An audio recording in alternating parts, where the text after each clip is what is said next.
Привет, друзья! Сегодня четверг и вторая серия наших с вами уроков по архитектуре Восточной Европы и России. И я очень вас жду. Пишите, как меня слышно, видно. Так. Присоединяйтесь. Так. Всем привет! Традиционно, да, напишите, как меня слышно, видно, хорошо ли. И сегодня у нас вторая с вами. Я тут настраиваю все. У меня тут такое. Все стоит неровно немножко. Так. Отлично. Добрый день, да. Слышно, видно. Супер. Всем привет. Сегодня у нас с вами вторая серия занятий по архитектуре. И самое главное, да, по основным элементам, видно прекрасно, Наташа, привет, которые нам помогают наработать собственное рисование, наработать собственные навыки самостоятельно. Отлично. Света, привет. Всем привет. Александра. Hello, Brazil. Hello, Alex. Nice to see you here. Ириш, привет. Всем привет, друзья. Вообще очень-очень приятно. Greeting from Peru. Thank you. Очень приятно вас всех видеть. Потихонечку мы будем собираться, вот, и я решила, что мы архитектуру с вами растянем на 3 части. Ну, то есть изначально сегодня я выложу обновленный план по датам. Просто вначале я думала, что мы за первое занятие с вами прям охватим половину и за вторую половину. Но все-таки я посмотрела, и сейчас мы разберем тоже такие основные стили. Мне не хочется, чтобы превратилось в кашу, и это было бы просто набором информации. Мне очень важно, чтобы вы отрабатывали. И в течение недели я видела, как все занимались. И это очень ценно, потому что, нет никакого смысла, вы эту информацию, в принципе, она, да, может быть, не так скомпилирована, не так объяснена, но она общедоступна, да. И суть в том, чтобы действительно отрабатывать и нарабатывать собственные навыки, да, а не просто там прочитать. Это, знаете, как если бы все, кто знает анатомию, были художниками, да, если мы все прочитаем книги по анатомии и сразу научимся рисовать, но это не так. Знания нужно применять, чтобы это не выглядело разрозненно. Поэтому очень важно, чтобы все у нас было к месту, и мы понимали, как мы это используем. Сразу хочу сказать, что вот вижу, кто занимается, и напишите, кто занимается, и в ВКонтакте, в моей группе, она, собственно, также Кустова Анастасия, и там у нас целое уже там 360 больше человек, кто занимается всю неделю и рисует домики, церкви, все там древнерусское зодчество и так далее. То есть кто действительно отрабатывает навыки. И там, поверьте мне, там уже некоторые до и после есть. И это, конечно, вдохновляет. Это вдохновляет меня очень сильно, потому что я смотрю, и мне очень нравятся, какие результаты, как мы работаем пятном, и как самостоятельно вы работаете пятном. То есть после, там, я как бы даю ключик, но дверь открывать вам, как я и писала, да? Так... Всем привет, Наташа. Первая пропустила, но хочу рисовать. Присоединяйся. Это же, как и все 3 сезона невредных советов предыдущие, можно посмотреть всегда. Это просто здесь классно, всегда онлайн, да, что у нас такая компания большая, и уже компания реально работающих людей, которые друг друга поддерживают. Я, можно сказать, там, не сильно вмешиваюсь. Я обязательно сделаю какой-то отдельный эфир, когда мы разберем работы. То есть мы разберем, что, как, где, но, скорее всего, он будет после цикла архитектуры. То есть как бы какой-то будет законченный, и мы уже разберем моменты, потому что, к сожалению, после каждого я не могу этого делать, но какие-то общие, я все равно все просматриваю, и какие-то общие моменты, да, я отмечаю для себя, на что там обратить внимание, мы сегодня об этом поговорим уже в процессе, и сразу скажу, что начать не самое главное продолжать. Я такой пример приведу. У нас в университет, я в Бауманском училась, в мою группу поступило 32 человека. После первого курса, то есть после первых там занятий, в Бауманском учатся 6 лет, и после первого курса нас осталось 16. Эти 16 и доучились. Да? То есть вы понимаете, половина отсеялась. То есть начинают все за здравие, но не хватает иногда дисциплины. Потому что я уже писала большую статью, кто не читал, в том же ВК на стене в рубрике «Артмуд» вы можете найти статью про мотивацию и дисциплину. Но я сейчас коротко скажу, это важно, пока мы все собираемся. Одно дело мотивация, вот сейчас вот класс, там, все, настроение, урок, буду заниматься, все. Обычно мотивации хватает на 1, 2, 3 занятия максимум, в любом деле. Дальше включается дисциплина. Дисциплина – это то, что помогает вам не свинтить. Тут, конечно, многие могут мне сказать, что, ну, есть же там люди, серферы, там, не знаю, как-то, которые все меняют дисциплины. Да, вопрос в том, что я вот тоже люблю разное, но важно еще доводить до конца и хоть как-то это, ну, то есть получать какой-то результат важный, да, а не при первой трудности убегать. И на самом деле это действительно сложно, потому что понять, вот во время дисциплины это очень-очень такой другой процесс внутри наступает. То есть, когда тебя там, не знаю, я помню, как училась в музыкальной школе, когда мне, хотелось бегать, я там с 6 лет на домре играла, и дети бегают на улице, все мои друзья, а я сижу и там тремоло, да, зубрю, как говорится, пытаюсь его получить, а у меня получается трен-ден-ден-ден-ден-ден. И вот... sorry, I don't speak English now, sorry, because mostly people here don't speak English. Да, друзья. И if you have any questions in English to me, of course, I will answer. But if I have questions in Russian, I will speak in Russian too. It's very strange to answer to Russian question in English because I'm sorry, but Russian people don't know English mostly. Окей, друзья, да, просто, ну, к сожалению, так. То есть, если бы я жила в Бразилии или в Португалии, я в основном бы разговаривала здесь, наверное, на английском, потому что большая часть аудитории знает язык, а у нас, как всегда, вот, поэтому на русском. Вот, я, возможно, все переведу чуть позже, я все хочу это сделать, но это действительно титанический труд.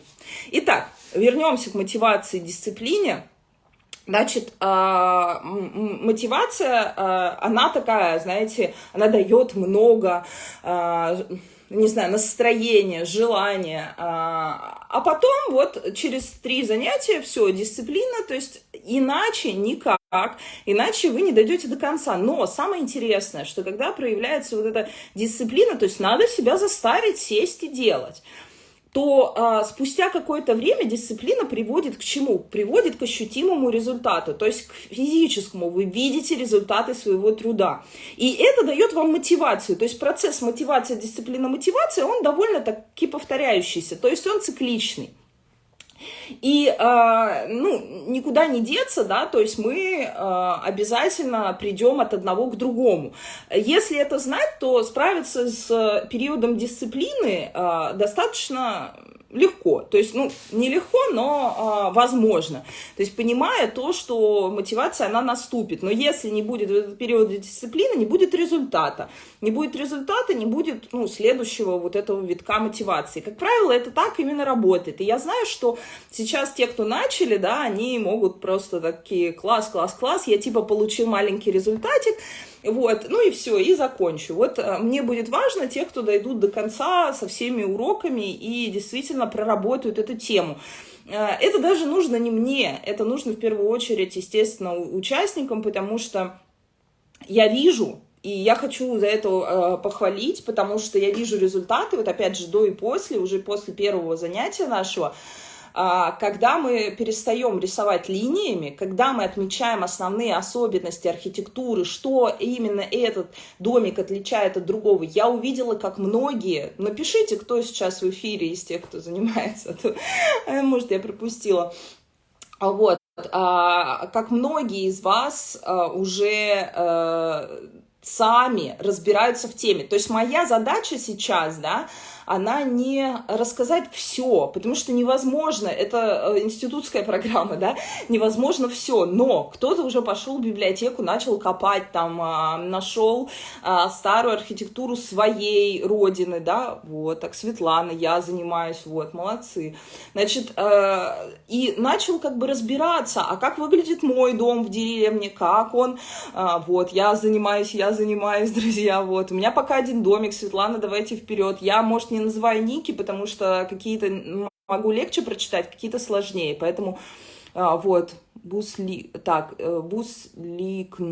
изучила белорусскую архитектуру, круто, то есть я понимаю, что я как бы даю вам вот эту вот возможность, интерес, мне хочется вас заразить, мне хочется как бы, чтобы у вас проснулось желание изучать, и вы понимали, зачем это, потому что, ну, серьезно, типа, учи архитектуру, фигня какая-то, вот, зачем и что, а когда вы видите, Света так, это тема бездонная, Нина, да, абсолютно так, тема бесконечная, но я не хочу вам, это неинтересно давать огромное количество информации, она как бы будет бессмысленная, то есть в том-то все и дело, если вы захотите, вы копнете в ту тему, которая вам интересна глубже.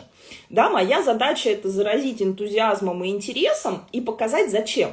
А затем, чтобы у нас, вот как мы в прошлый раз рисовали, чтобы получались вот не такие домики, да, а вот такие уже домики. И многие из вас, я уже посмотрела, там такие шикарные избы. Так, Ира, добрый день, всем добрый день. Такие шикарные избы, такие шикарные церкви. Все, то есть они узнаваемые. Я многие смотрю, такая, Покрова на Нерлину, она как популярная, да, ее рисуют, то есть там Новгородский собор. То есть я прям вижу, потому что опять, и мы с вами начинаем говорить как будто на нашем каком-то вот вместе с вами уникальном языке. Да, то есть я понимаю, что вы мне хотите сказать вот этим изображением. Я читаю вашу историю, я вижу северные дома, что мне особенно близко и нравятся, такие двухэтажные, и эта архитектура меня трогает. Я вижу, когда рисуют, я вижу, из какой вы часто области или что вам нравится. Это очень интересно наблюдать, и это очень сплочает, если честно, просто чисто художественно, да, намасте.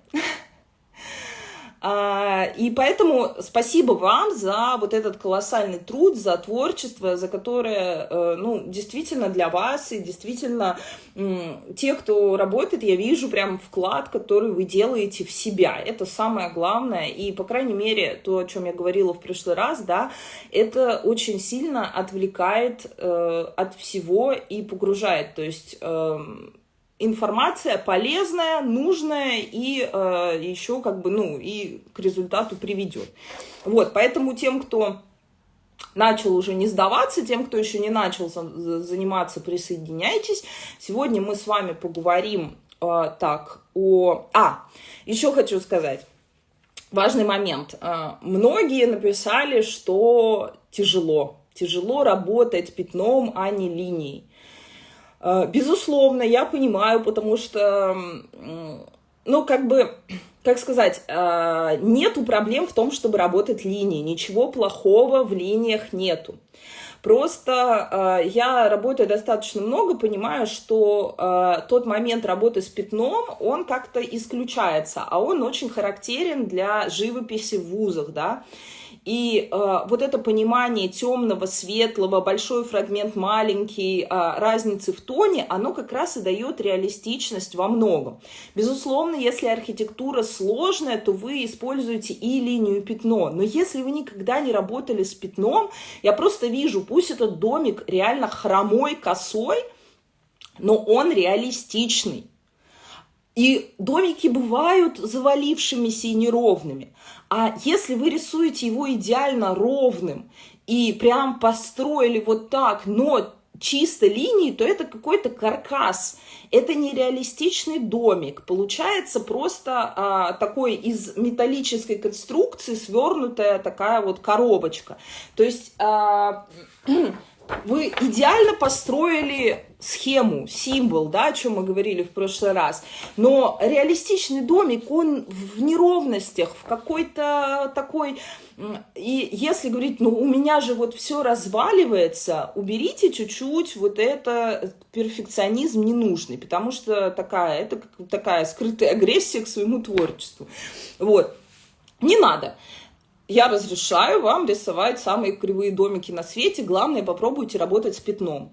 Это нужно, это очень хорошее упражнение для того, чтобы понять, как распределяется объем на сложном предмете, состоящем не из простых форм. Потому что действительно все предметы, они состоят из простых форм. Но если мы будем с вами наличники разбирать на простые формы, ну, мне года не хватит, да. Необходимо все-таки понимать, когда мы должны видеть общий силуэт, особенно те, кто работает с пейзажами. Я как раз показываю не основы, не базис, если у вас есть время на него, безусловно, уделите ему, просто прикладную часть работы с пейзажами, да, и еще раз об этом говорю. И поэтому здесь вот эти лайфхаки, они работают. Работа с тоном, она всегда важна, но вот работа с пятном просто в живописи, она очевидна, а когда мы берем графику и акварель, то все привыкли к вот этому контуру, а еще и скетчинг нам в этом помог. И это не всегда хорошо. И те, кто уже сделал первые уроки, я прям вижу, когда, поработав с пятном, получили реалистичные здания, реалистичный дом, объемный, не обводя его линией и контуром. То есть, убрав линию, мы как бы за один шаг этим упражнением получили с вами, добились вот этого нужного эффекта, который нам действительно нужен в нашем пейзаже, потому что уже акварельными техниками рисуется реалистичное небо, там вода, все, и вот этот домик приклеенный, картонный, да, мы избавляемся с вами от любых таких архитектурных нарушений. Главное найти самый мягкий карандаш. Совершенно не обязательно, я рисовала 2B карандашом, но я не рекомендую HB и что-то такое, какую-нибудь ковырялку B. Ну, то есть, невозможно набрать тон, да. Хорошо, если мягкий, но, в принципе, средняя мягкость, она подойдет, потому что, наковырять очень сложно, да. Друзья, видите, сегодня очень много иностранцев, очень жалко, что мало я вижу. Если напишите, мне, правда, очень приятно, когда я вижу обратную связь. Я все-таки веду эти эфиры, это не записанные уроки, да, это эфиры для того, чтобы мы с вами разбирали. Когда в ответ я вижу только, к сожалению, английский комментарии, даже сейчас кто будет смотреть на Ютубе потом этот эфир, пожалуйста, напишите, мне правда очень приятно, потому что, в этом и есть смысл. Если бы я хотела поговорить с собой, я посидела бы, поговорила с собой, да, со стенкой, вот. А я хочу поговорить с вами, именно поэтому мы это и разбираем, и ваши вопросы, и все. Поэтому у нас с вами живой диалог. Вот, и поэтому еще, да, такой важный момент, что часто бомбит в этом случае, да, тех, кто идет и хочет получить результат. Сейчас я поясню, почему. Оксана такая, да, все понятно, спасибо. На все церкви в округе смотрю другими глазами. Прекрасно. Значит, работаете. Значит, что значит бомбит? Ну, то есть, вот это ощущение дискомфорта, что что-то я делаю не так, я привык работать линиями, от меня что-то хотят, у меня пятнами не получается. Это все происходит часто у тех, кто ищет только какого-то конечного результата. То есть хочу конечный результат, все.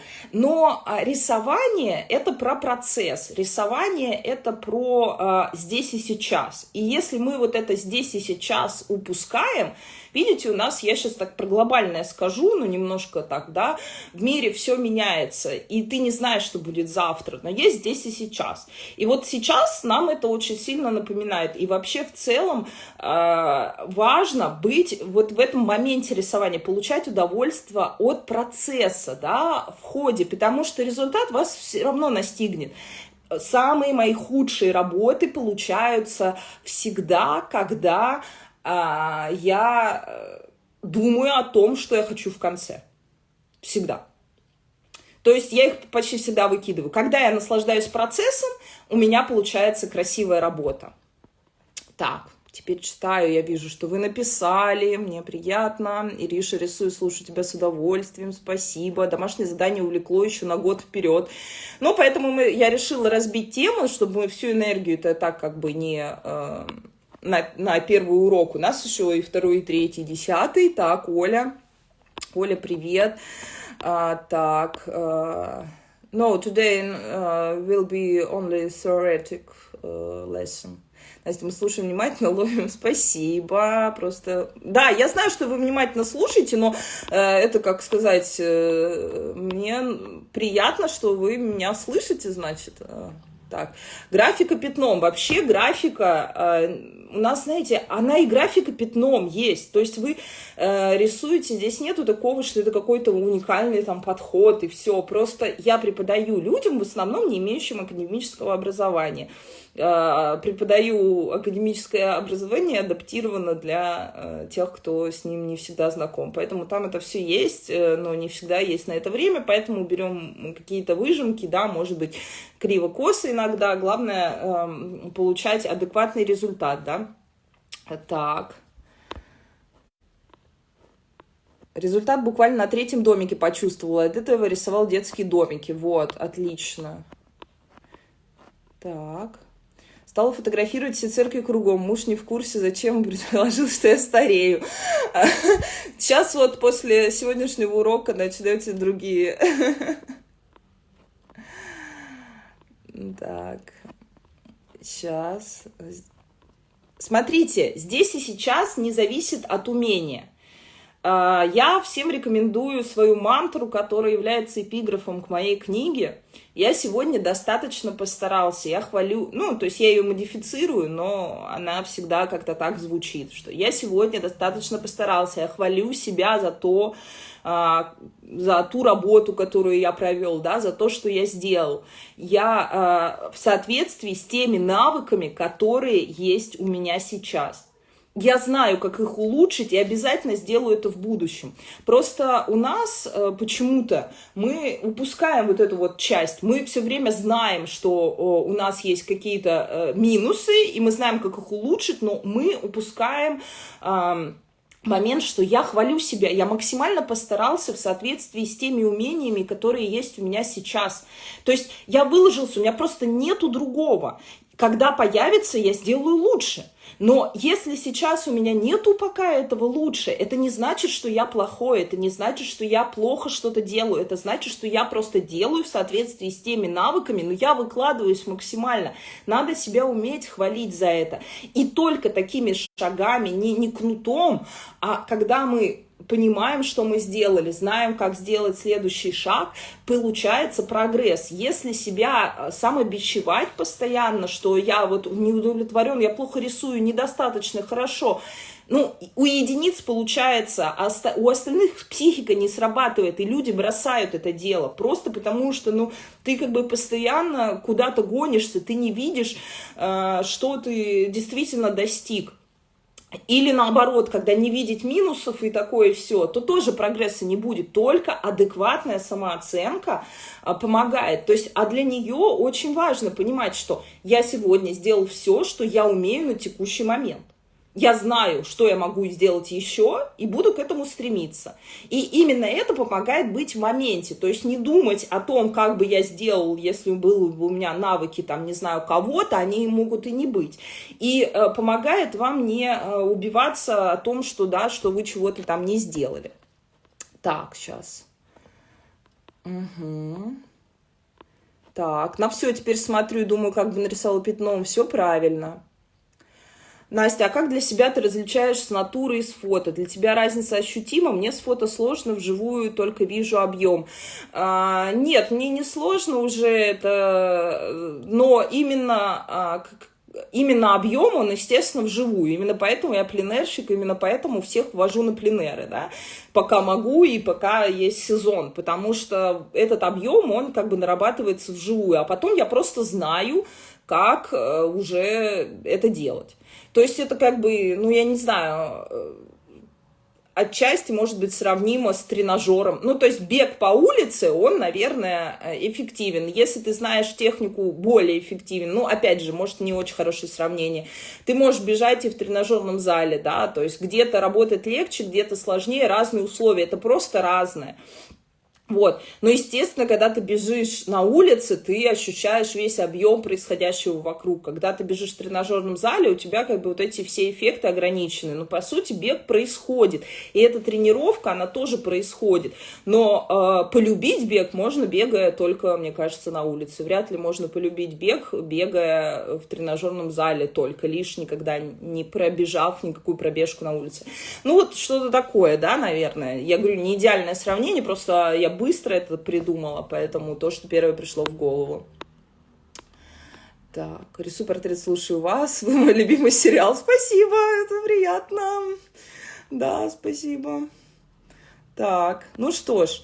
Поэтому мы поговорили о важном. Я считаю не менее важным не только само рисование, не только методику подхода к рисованию, вот расчесалась этот лоб, вот, а еще и психологическую составляющую вашу в момент рисования, потому что это абсолютно сразу все выходит на лист, то есть все, как вы, это все там будет, все зажимы, комплексы наши, все, оно и вскрывается рисованием, и лечится, поэтому с этим можно работать, немножко, вам говорю, наблюдая какие-то вещи, занимаясь этим давно, и просто понимаю, что сейчас самое главное сконцентрироваться на рисовании в моменте. Пусть это будет самый кривой домик на свете, пусть он будет не получаться, но вы увидите результат чуть позже. Самое главное не бросать и перейти это в мотивацию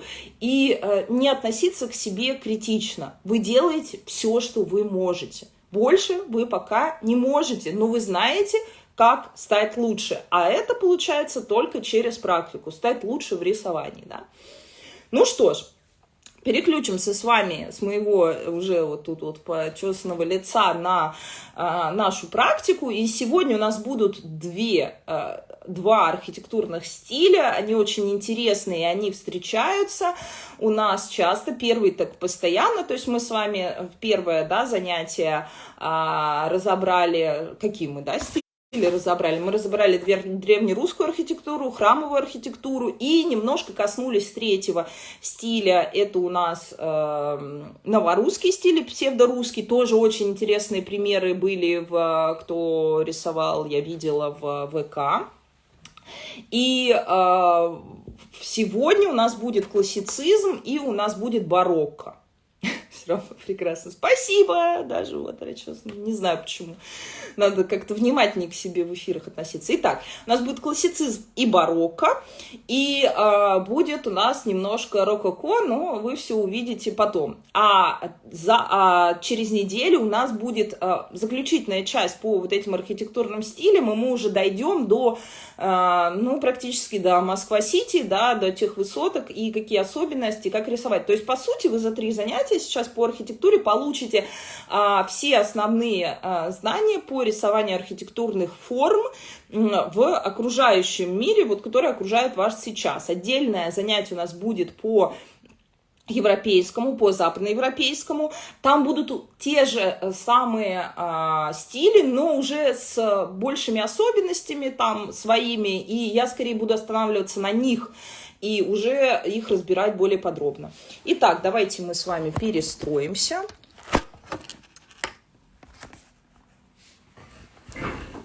Так. Сейчас я настроюсь на... Вот, видите, как всегда у меня чуть ближе, потому что чуть ближе и чуть ниже. Минутка настройки. Так. А вот теперь наоборот выше, да? Не туда, мы загнулись.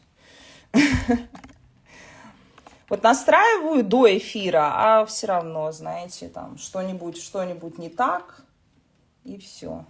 И уже все равно не так. Так, все, сейчас уберем лишнее, ненужное, будет понятно, что у нас здесь, невредные советы. Так, и я с вами буду тут. Вполне себе видно, я вижу ваши комментарии, это прекрасно. Как раз мы с вами продолжим. Да, сейчас смотреть, все ли...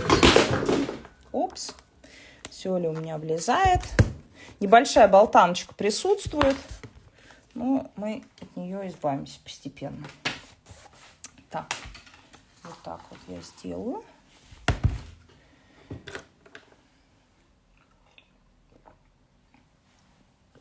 Итак, приветствую вас в эфире. Знаю, те, кто смотрит, всегда внимательно.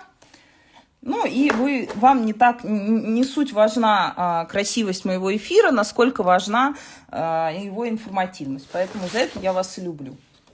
Так, итак, у нас 3-й классицизм и 4-е барокко, да? И вот здесь еще будет рококо. Рококо. Так. Хочу вам напомнить самый, да, такой важный момент, чтобы, да, мы еще раз к нему вернемся. Для того, чтобы рисовать реалистично, нужно изучить предмет и особенности. У каждого предмета есть 1, 2, 3 основных особенности, которые его отличают от любого другого. Именно их мы определяем, и это приводит к правильному реалистичному рисованию, такому верному. В прошлый раз мы с вами вот определяли на очень много, и сейчас мы перейдем к классицизму нашему. Классицизма вокруг нас много, тьма тьмущая, но, как вы увидите сегодня, не все так просто, то есть у нас... Я буду обращать внимание, естественно, на ошибки основные, и их, поверьте мне, много, даже в обычном классицизме. Так. Ну, я думаю, что здесь понятно. Давайте открою я какой-нибудь такой классический наш сюжет. Так. Все у меня тут обрушилось немножко. Итак, в классицизме давайте откроем, например, Таврический дворец. Особенности классицизма. Вообще хочу сказать, что в архитектуре классицизм, барокко и ампир – это 3 стиля, которые очень близки друг с другом. О ампире мы поговорим в следующий четверг. Но они действительно пересекаются, и вы это сейчас заметите. И есть такие очень спорные моменты, и часто, да, мы неправильно там не обращаем внимания на особенности, а мы видим какую-то такую картинку. А вот нам надо с вами вычленить особенности. И начнем сначала с классицизма. Я просто для примера здесь положу картинку, чтобы, в принципе, было как бы видно, о чем я говорю. Вот, давайте так я ее увеличу. И построим, да, то, что нам нужно. Так, вот так. А нам нужен портик в стиле классицизма, чтобы понять основные элементы. Какие основные элементы у нас есть, и они отличают? Естественно, кстати, портики, то есть портик будет всегда. Портик – это вот эта часть, которая выступает, в которой есть колоннада, через которую мы можем, ну, не знаю, прогуливались дамы и кавалеры. Как выглядит у нас портик? Сейчас мы с вами нарисуем. И вы как раз будете сразу смотреть, что я тут ничего не придумываю, а в принципе рисую. То есть вот эта часть треугольника, она называется фронтон.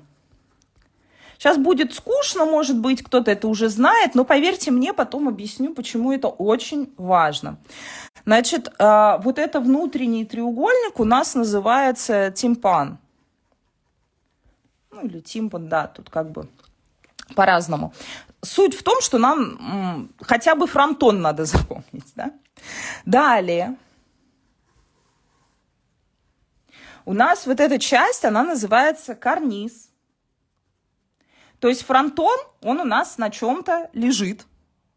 Вот это вот, она бывает очень маленькая. То есть вот этот маленький карниз, да, то есть здесь вот я бы сказала вот так вот треугольничек. Тут есть многорядность, но везде это карниз.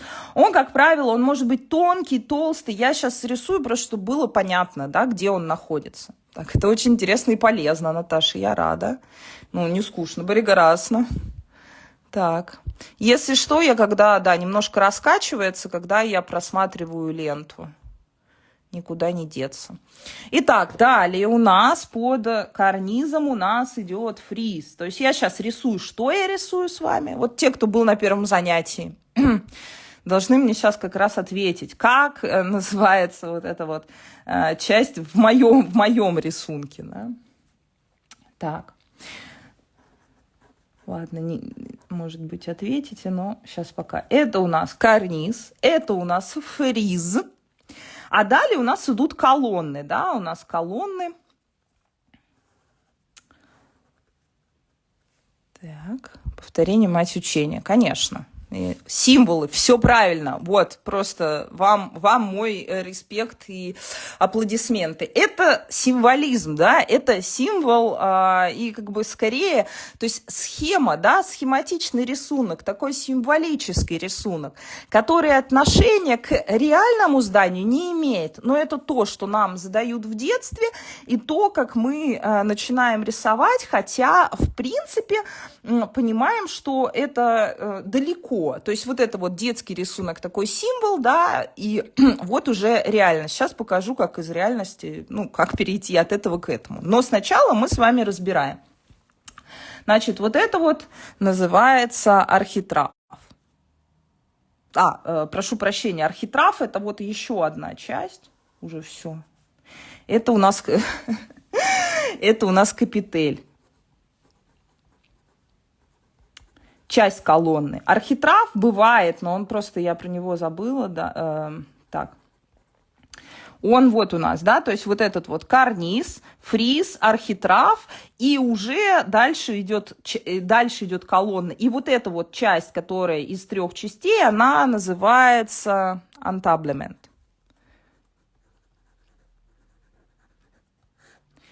Вот, поэтому я здесь и рисую. Это, получается, составные части, а здесь нам легче. То есть вот эта часть, это будет колонна.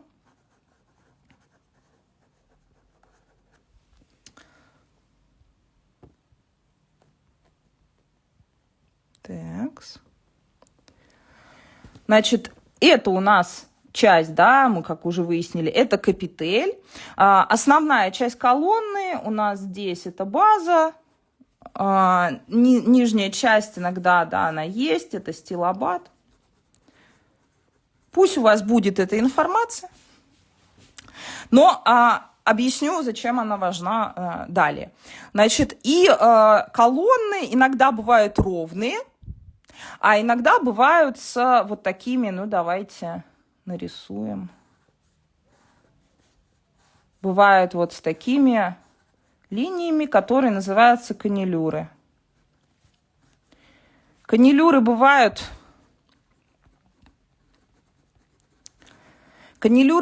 как ровные, да, они так бывают и закрученные, то есть совершенно разные, то есть могут быть вот такие, знаете, колонны Вот в таком стиле это тоже будет колонна с канилюрами, просто вот она будет, ну, я не знаю, это уже как бы такой, не совсем, наверное, суперисторический, но вот какой-то в современной псевдо там, да, это будет тоже вот, она встречается, такие подобные колонны, кстати, встречаются как раз в псевдорусском стиле, вот таком, который вы видели, то есть это не к классицизму, просто про канилюры, да, я здесь сказала.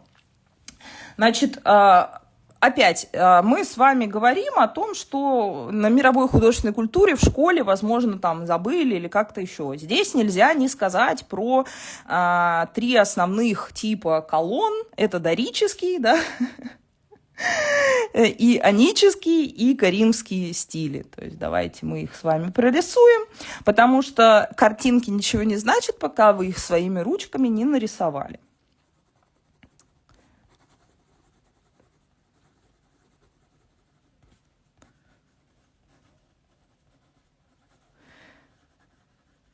Классицизм в архитектуре из греческой культуры отчасти, да, отчасти, безусловно, это эпоха Возрождения, классицизм это 17-18, да, первая половина 19 века, когда как раз Возрождение, оно было и в... Безусловно, классицизм больше распространился в Европе, да, в России, в России, да, в Европе было уже быстро, перескочили довольно к такому барокко, поэтому у нас, конечно, этот стиль закрепился больше, про барокко мы тоже сегодня поговорим, и здесь отсылок, конечно, вот в классицизме больше к греческой архитектуре. Когда мы будем с вами говорить на следующем уроке об вампире очень много отсылок к римской, к мечам, к щитам, то есть к чему-то такому более воинственному. Здесь скорее такая она... более простая. Но я сейчас вам не историческую справку, вы об этом можете почитать и без меня, да, давайте мы поговорим про важное. Значит, дорический стиль, когда у нас довольно такая простая колонна, вы должны просто сейчас их узнавать. Ионический стиль, давайте так, это вот у нас вот с такими штучками, да, которые у нас здесь присутствуют. Эта штучка называется валюта. Только не валюта, а волюта. Ну, в принципе, они будут присутствовать в разных архитектурных элементах, и вы с ней еще сегодня встретитесь просто для, как бы, для знакомства. Значит, далее у нас получается вот здесь вот коринфский, он, знаете, вот такой. Мы сейчас, где-то у меня тут есть шпаргалка, сейчас покажу, там будет еще более понятно. Но вы для себя хотя бы отрисуйте, да. То есть он уже более богатый, он уже такой дорический, в себе носил такие более мужские нотки, и уже ионический более женский, коринфский это такой уже ближе к барокко, да, переход идет в колоннах. И давайте мы с вами как раз посмотрим. Безусловно, есть еще другие стили, вот здесь вот, видите, отделяют тосканский, но... он просто связан, вот это как раз канилюры, да, то есть вот эти моменты, ну, как бы он отделяется в каких-то источниках, в каких-то нет. То есть, в принципе, дорический, ионический, коринфский этого достаточно. То есть вот мы с вами видим, да, более такой классический прямой, когда у нас капитель довольно простая, когда у нас капитель уже вот такая вот... с завитками, то это уже ионический, коринфский, когда у нас много украшено, богато.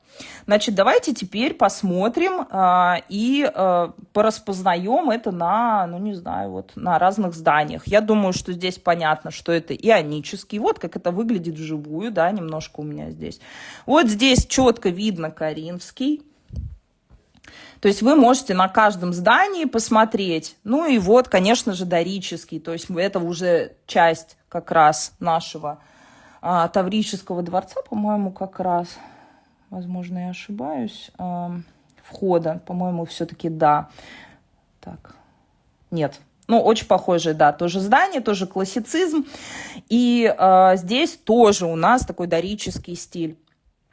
Что я хочу вам сказать? То есть помимо вот этой вот части, это вы прочитаете и без меня, но она нам нужна для того, чтобы понять основные ошибки. Основная ошибка заключается в том, что кто рисовал со мной, по-моему, был последний урок бесплатный в интерклассе, ну, один из, и мы там рисовали Павловск.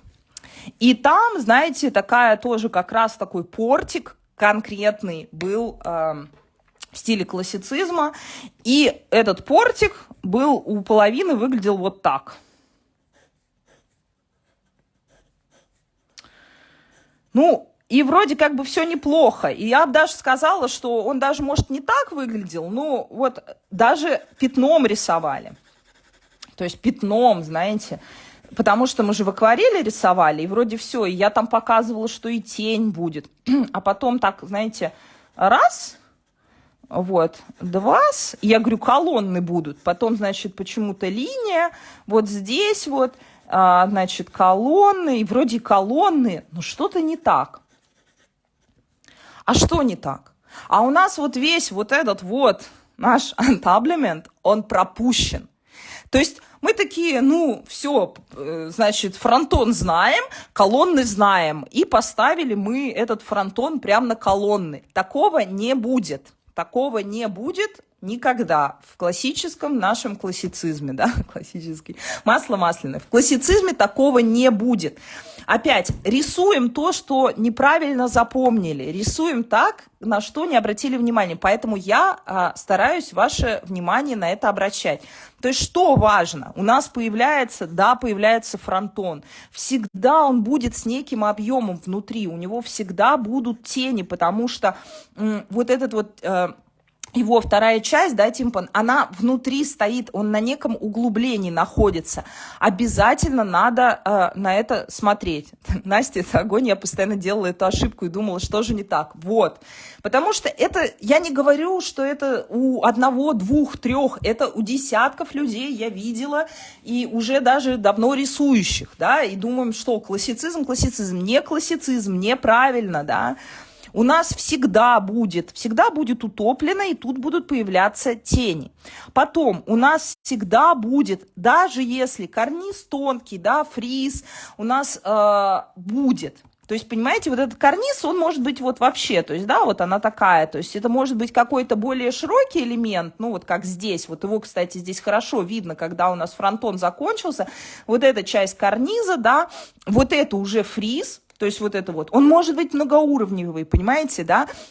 Архитрав тоже такой, но если вы хотя бы запомните, что у нас здесь всегда, как говорится, треугольник лежит на прямоугольнике, и только после этого идет верхняя часть колонн, которая уже у нас каким-то образом там отличается, да, идут у нас колонны, это спасет реально очень сильно ваш классический пейзаж. Значит, сейчас мы с вами, это я просто пока про схему, да, вообще про схему говорю, не забываем, да. Посмотрим, например, еще, да, то есть это происходит в любом случае. Вот смотрите, какие бы ни были, вот карниз, например, с такими элементами еще фигурными, дополнительными, фриз, наоборот, без них, да, вот, бывает и так, но это не отменяет одно другого, что у нас не фронтон на колоннах лежит, что у нас еще вот такой антаблемент вот здесь вот находится, да, то есть еще раз, вот здесь тоже похоже, когда у нас наоборот более богато украшенный карниз, а фриз не имеет никаких украшений. Но, опять, не лежит у нас фронтон, запоминаем обязательно. Это просто ошибка, ошибка номер раз вообще возникающая при рисовании классицизма. Буду повторять много раз, но да, это так. Значит, здесь мы посмотрим. Тоже, да, то есть, ну, вот какие-то моменты, даже если это какие-то классические элементы, колонны никогда не растут откуда-нибудь из пустоты. У них вот этот вот ансамбль,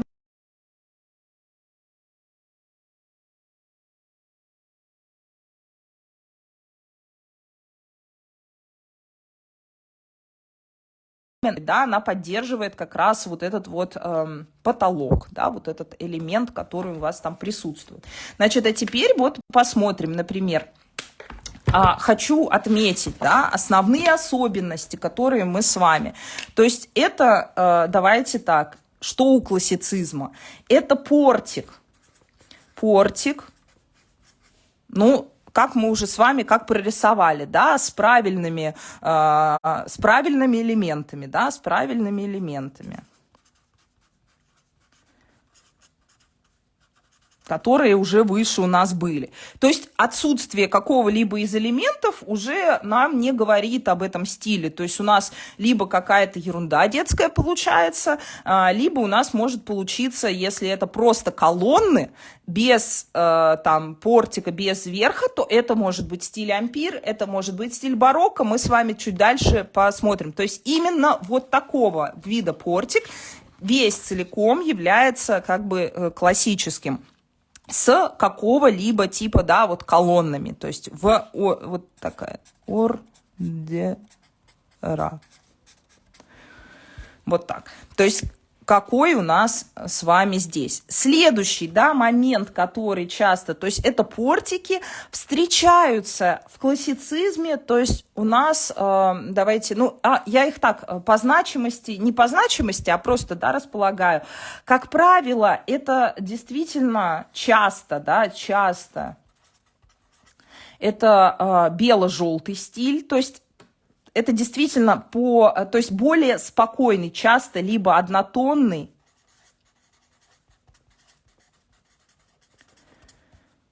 либо желто-белый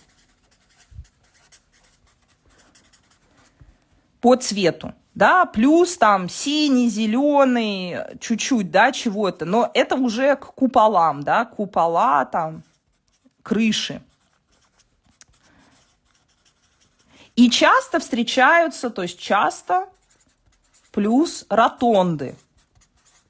Что такое у нас ротонды? Ротонды – это наш вот этот круговой элемент, именно поэтому мне Таврический дворец тут очень сильно пригождается. Мы сейчас о нем поговорим немножко. Так. Ухожу в детский сад, директором ночью продолжу смотреть. Все, отлично. Раз директор сказал, надо... Да, до встречи. Далее. То есть у нас с вами встречаются ротонды. Давайте я вам напомню, те, кто знаком, знают, послушают еще раз, повторение мать учения. Значит, линия горизонта – это линия наших глаз. Все, что над нами находится, то есть если мы представим, вот я возьму скотч, например, и посмотрю, так вы вот его видите, сейчас я поставлю, вот так, в профиль. Когда вы под ним, вы видите его нижнюю часть, вот он так у нас разворачивается. Ну, то есть вы видите, как меняется эллипс. Если бы мы стояли, на дне колодца, видели бы вот так. Но это очень редко происходит. Поэтому у нас появляются эллипсы. И чем выше они становятся, я сейчас не буду правильно строить эллипс, это совершенно сейчас не нужно, нужно главное запомнить. То есть и дальше когда-нибудь он превратится в кружочек. То есть он разворачивается к нам все сильнее и сильнее, сильнее и сильнее. Значит, и если это, то есть мы стоим вот так, мы своего роста метр, там, не знаю, 70 среднего, да. И вот если верх, то есть верх, да, и низ, то есть если что-то выше нас, то мы видим верхнюю часть эллипсов всегда. Давайте я здесь цветным маркером возьму.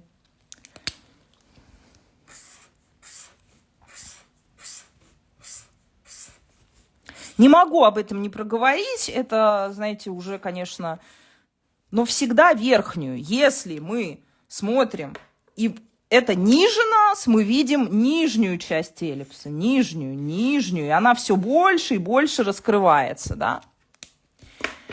Ну, он шире не становится, я так очень условно здесь схематично. Значит, что у нас происходит? Часто 90% ошибок заключается в том, что когда мы строим эту архитектуру, мы такие,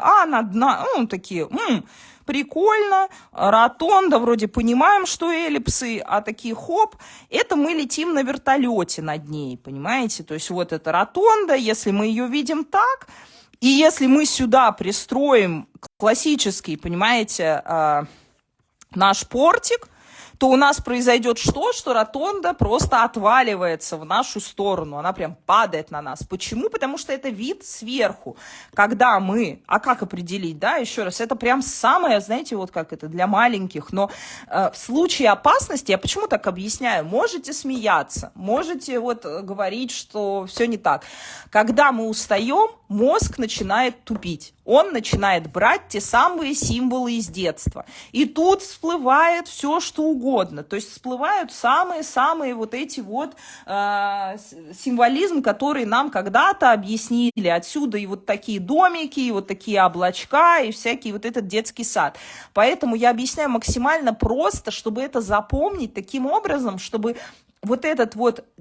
Если в детстве нам объясняли вот так, и этот детский символ, когда даже мы все понимаем, мы взрослые, он начинает всплывать, там вот с таким домиком, да, о чем мы говорили в прошлый раз, с облачком, то и запоминать новую важную информацию лучше через детские символы, которые абсолютно так же засядут вам в голову и помогут в случае опасности, как говорится, в случае усталости точно не сделать такую вот ерунду.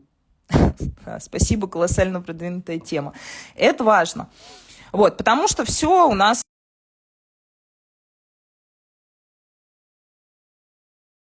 что значит над нами, да? Ну, мы же идем по улице, над нами находится на 3-м этаже здания, неважно как далеко, неважно как, над нами. Значит, мы видим всегда все больше и больше. То есть вот такие, вот такую, да, вот такую ротонду мы видим, то есть нормальная ротонда.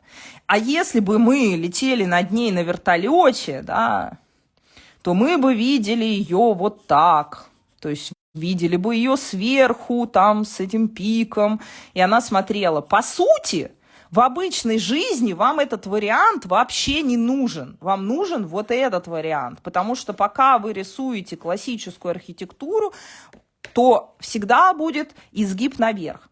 И второй вариант, который нужно запомнить, второй, ну, такой важный момент. То есть первое, это самый употребительный, самый популярный вариант будет для вас.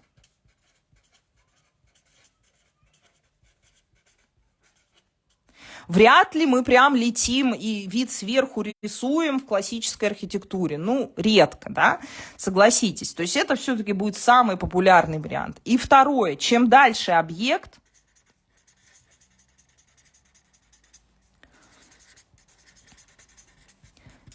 тем меньше искажения линейной перспективы.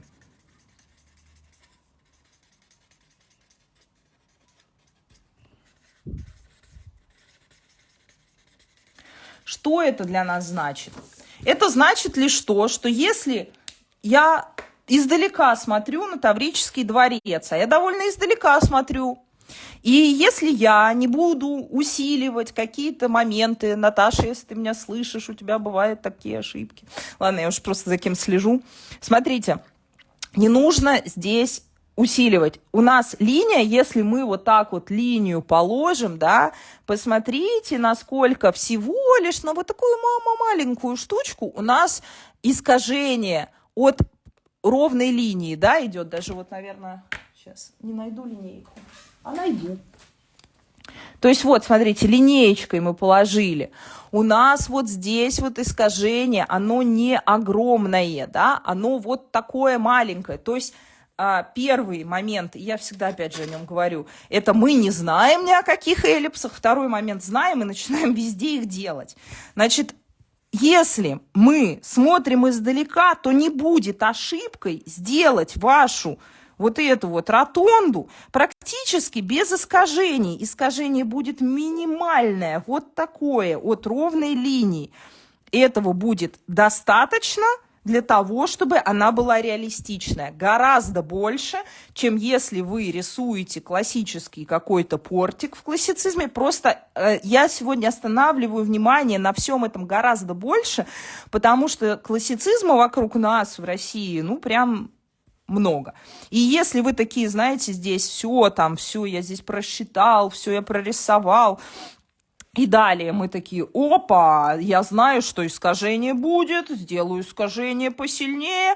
Что у нас получается, если в первом случае у нас все завалилось куда? На нас, вот здесь, то в этом случае что у нас? У нас все падает туда, да, то есть кто-то пнул нашу ротонду, и она у нас завалилась вся, хотя я, в принципе, даже вот ровно нарисую, а все равно будет ощущение, что она падает туда. То есть это неправильный вариант.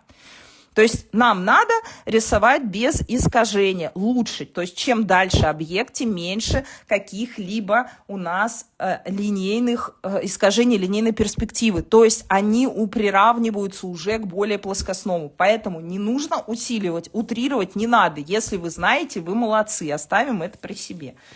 Вот. Ну, то есть, как бы, это намек, понимаете, это профессионально. Это опять не профессионально.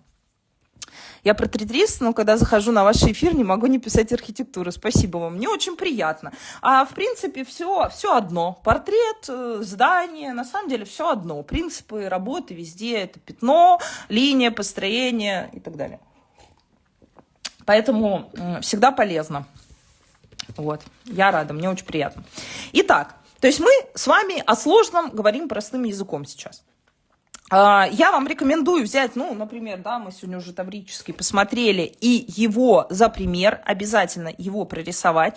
Сейчас я хочу показать, как, работая пятном, да, мы можем сделать объемное изображение. Сейчас возьму что-нибудь попроще. Сначала, ну, это мне что-то не сильно нравится, хотя давайте с него. Он такой большой. Сейчас. Значит, мы с вами опять работаем пятном. Я люблю, когда объект светлее, чем фон, и поэтому, возможно, я сделаю сразу какой-то там темный. Потому что в 90% композиций часто, когда фон темнее, чем сам объект, ну, выигрышнее смотрится. Ну, это... На него просто внимание больше, то есть это такой портрет светлого на темном. Я говорю опять, я просто так вот от балды сейчас штрихую, просто могу взять что-нибудь побольше, что-нибудь помягче. Не, вот жду. Какие-то у меня 6Б, 4Б, вот 4Б прекрасно тоже. Можно. Итак, у нас с вами здесь, да, это тени, это не линии, это тени. Чем у нас тень отличается от линии? Линия, она всегда вот такая вот идеальная, ну, не всегда, но лучше, чтобы, да, мы все-таки понимали, что это тень. И посмотрите, она какая разнородная, даже линия, да, у нас линия тени, это все-таки такой не единичный элемент, это такой вот имеющий какие-то такие сложности. И вот это тоже очень важно. То есть здесь у нас, я сейчас упрочу, я не прорисовываю конкретно этот объект, вы можете просто просмотреть на форму. То есть здесь у нас идет опять форма пятна тени, да, мы ее складываем, здесь у нас такие какие-то элементы, они уже больше все теневые. И далее, да, у нас появляется карниз. Тоже стараемся избегать идеально ровной линии. Так, на пункт 2, да, это как частая ошибка, что мы не обращаем внимания. Вот. Я сейчас упрощаю их, там 155, я не буду это делать. Мне нужно просто показать вам основные моменты. Опять же, тени у нас здесь появляются от элементов. Проявляется снова тень у нас, линия тень. Опять же, подчеркиваю ваше внимание, что это не просто, это линия тень. Здесь я могу еще как-то его там выигрышно подчеркнуть. И мне важен вот этот вот объем, то есть он здесь у нас неровный, он выпуклый. Это тоже нам даст важные знания о форме. Почему? Потому что мы все время начинаем упрощать. То есть Я вам уже об этом говорила, что упрощения, они, конечно, хороши, но к реализму они не приводят. И в данном случае, как не упрощать? Как понять, что упрощать, а что не упрощать? Вот я элементы внутри упростила. То, что повторяется, часто можно упрощать. То, что относится к общей форме, давайте так, все, что относится к внешней форме,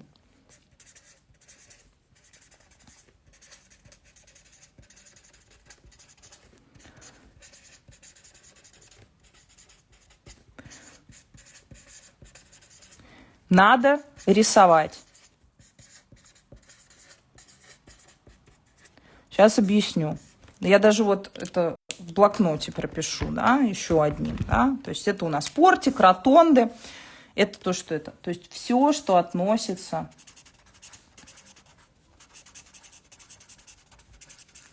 к... Ну, просто я пишу внешне, то есть к форме предмета, да, снаружи, то есть внешней форме предмета.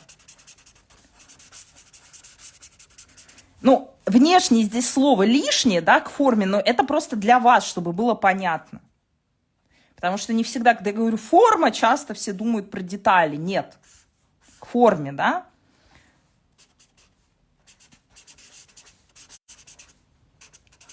Даже необходимо рисовать. Вот. А все, что относится к деталям,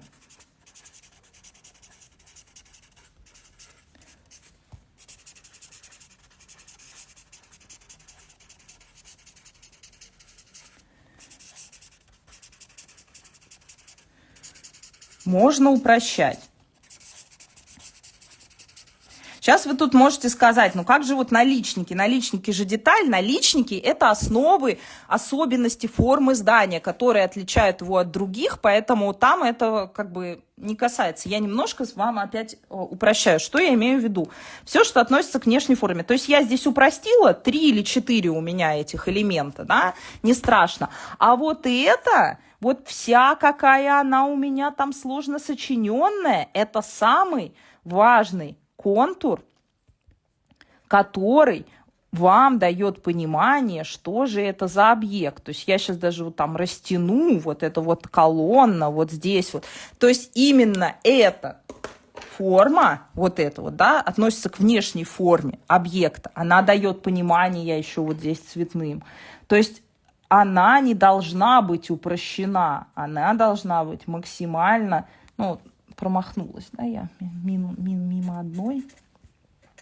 Она должна быть максимально подчеркнута, сложно, какая она есть. Именно это нам дает понимание, что же это за объект. Потому что упрощение этой формы приводит к чему? К чему? К символизму. Опять у нас появляется с вами вот такой вот детский сад. А на самом деле мы сейчас с вами эту форму посмотрим еще внимательнее. И именно она нам дает понимание уже внутри. Ага, можем здесь разделить, то есть понимаем, что у нас тут какие-то одни элементы закончились, начались другие. Но мне, по сути, важна тень в элементах колонн. Ладно, я каримский стиль прорисовывать не буду, но я понимаю, что здесь у нас идет тень, и тень какая-то между колоннами. Ну, давайте их сделаем. Ну, 4, конечно, у меня тут... Ну, будет очень маленькое расстояние между ними. Значит... Я сначала так примериваюсь. Давайте так. 4.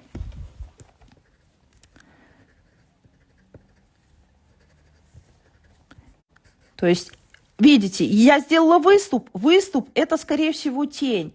Выступ у нас, скорее всего, тень. Могу на все колонны сразу его сделать. То есть здесь у нас это подчеркивает что? Это подчеркивает ее форму. То есть форму внешнюю колонны, какая она там сложно сочиненная. И вот чем вы подчеркнули точнее форму, тем больше понятно, что это какой у нас ордер, да? Что это у нас коринфский, потому что она сложная вот такая. И далее, точно так же здесь мы рисуем с вами пятном. Мы не рисуем, видите, с вами там какими-то... Мы рисуем с вами пятном.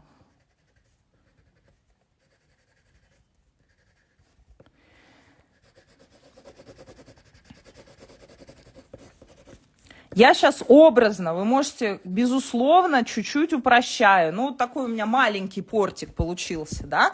Но он получается реалистичным благодаря тому, что мы прорисовываем с вами тени, и мы прорисовываем с вами правильную форму. Форма, опять же, я сейчас нарисовала эту линию. Я не призываю вам ее рисовать. Вы можете ее отделять тенями, да, пятном. Но вы должны помнить о том, что линия такая существует, она есть для того, чтобы понять, какая у нас форма у объекта, а не превратить его вот в этот вот наш треугольник, прямоугольничек и что-то там еще. То есть даже если мы посмотрим на какой-то более простой там, да, по форме ордер, то там все равно край, у него край, вот этот край формы, он будет сложно сочиненный. И именно вот это подчеркивание сложно сочиненного, да, сложно сочиненной формы, так, куда? Помогает нам не забыть все элементы. То есть вы можете для себя, вот в первую очередь вот так вот намекнули, ага, а далее работаем с пятном. То есть вот эта вот линия края, да, она помогает. Здесь особенно. Значит, что хочется отметить сразу? В принципе, если вы рисуете какое-то абстрактное, упрощенное знание, то ему достаточно пару теней вот здесь, да, какая-то тень вот тут. Ну, как правило, там деревья растут. Я сейчас рисую из головы. То есть, когда вы достаточно понимаете, как выглядит, там, не знаю, здание, или как выглядит его форма, опять же, портик, может быть, какой-то. Если это не хотите, там, не знаю, только портик, будет часть здания, часть крыши, то она должна находить на него. Ну, то есть она будет выше, тогда можно здесь вот нарисовать уже кусты чуть выше. Но у нас, как правило, будет здесь какая-то тень, там, не знаю, падающая. И колонны. Колонны всегда имеют несколько коническую такую форму. Даже если они идеально ровные, поверьте, это гораздо лучше, чем если это будут вот такие палочки, просто параллельные. Да. Во-первых. Во-вторых, гораздо хуже, да, вот такие какие-то колонны, сужающиеся снизу, да, это неправильно. Чуть-чуть расширение. Почему так еще происходит? Потому что есть воздушная перспектива, прошу прощения, линейная перспектива вверх, да, то есть она уходящая вверх, да, то есть это линейная перспектива, вот я быстро, которая... объекты, которые ниже, всегда будут шире, чем объекты, которые выше. Об этом мы немножко забываем, но если вы хотите подчеркнуть, вот здесь я утрировала этот момент, от этого кажется, что нависает над нами этот портик, да, вот. Но по крайней мере, это не должны быть вот такие вот палки, понимаете? Чем больше у нас будет треугольник-палочка, тем более детский символизм мы сразу с вами получим. То есть вроде кажется то же самое, а разница колоссальная. Поэтому здесь я рекомендую для маленьких колонн, если не хотите разбираться, какой ордер или еще что-то такое, то есть вы всегда поставили в акварели тоже, поставили пятно, оторвали кисть. Поставили пятно, оторвали кисть. Тем самым у вас получится всегда сужение вверху и расширение внизу, потому что здесь будет как бы оторвали кисть, более маленький такой мазочек, да. То есть сколько вот вам нужно этих колонн, поставили кисть, оторвали. Потом, не знаем, как у нас там все это происходит, но мы знаем, что у колонны всегда, в какой бы ордер она ни относилась, у нее будет вот эта часть, да, когда у нас капитель заканчивается, то есть и начинается колонна. Поэтому здесь, как правило, когда капитель заканчивается, всегда есть тень. И вот эта тень из двух или из одной, но если вы так нарисуете из нескольких, да, элементов и подчеркнете, что здесь у нас тоже есть какая-то тень, то есть вы в акварели, я сейчас упрощенно, но это даст гораздо более реалистичный облик маленькому домику в акварели, чем какой-то, то есть это я как бы не про карандашную прорисовку, да, а про акварель. Там будет у вас мазочек отпустили, и вот такие вот штучки, капители, да, здесь капитель отделили от колонны и далее уже начали рисовать. Тем самым у нас получается похоже, что эта колонна, как правило, еще посередине, если вы сюда там добавите какую-то утопленную внутри там окна или двери, тоже будет это у нас относиться. И это будет неполным, да, когда мы без чего, вот сейчас я вам как раз показываю, насколько важна вот эта вот крайняя часть формы. То есть без нее мы не понимаем, когда у нас что где-то закончилось. А если я здесь дорисую, у меня будет какая-то, ну не знаю, падающая тень от этого, то я буду понимать, где у меня портик закончился, как он выглядит. И какая она там сложно сочиненная у меня получилась. Ну, там, не знаю, крыша и все такое. То есть здесь может быть все что угодно. Может быть еще какая-то тень. То есть у нас так отделяется один архитектурный элемент от другого.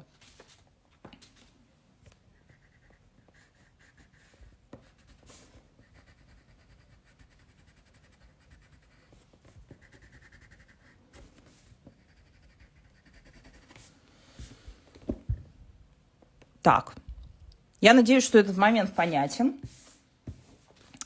Что еще? Что еще вот здесь у нас может быть, да, что у нас часто ротонды появляются.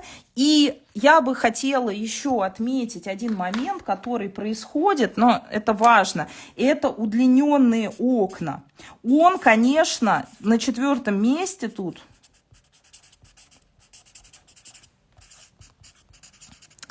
Вот такие окна. Почему? Потому что он будет относиться, они могут быть из многих частей, они могут быть из таких, но они всегда достаточно длинные относительно своей ширины.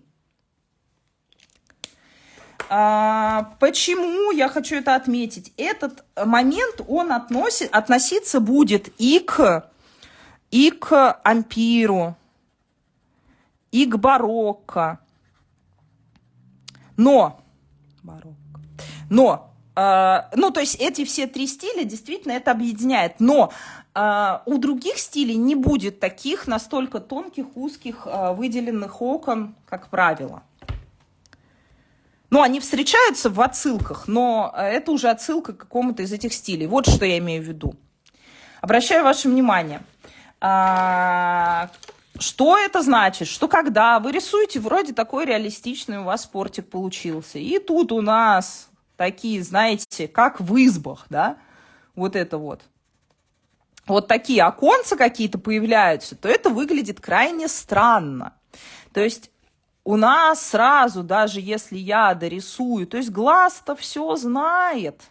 Смотрите, тоже окно дорисую до уже высокого. И у нас сразу как-то получается, что это окно относится к этому зданию, да? А как только оно будет не той формы, у нас сразу получается не то. Если мы хотим передать что-то упрощенно, то мы точно так же поставили, оторвали.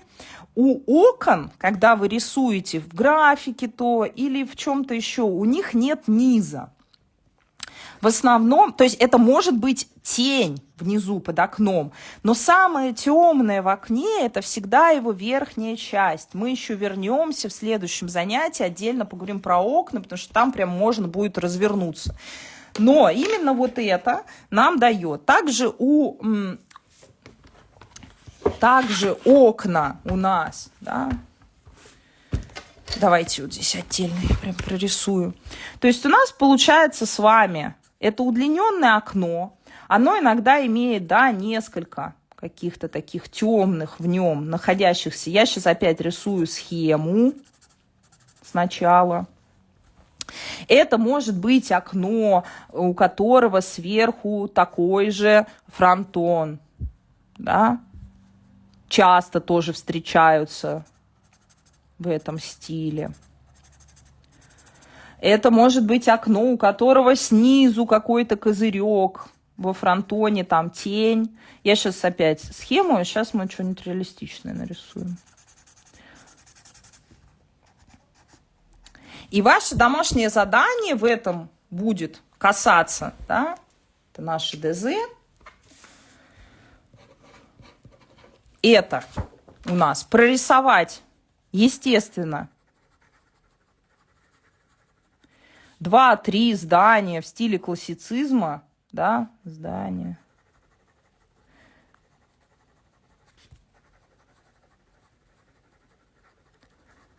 с основными элементами.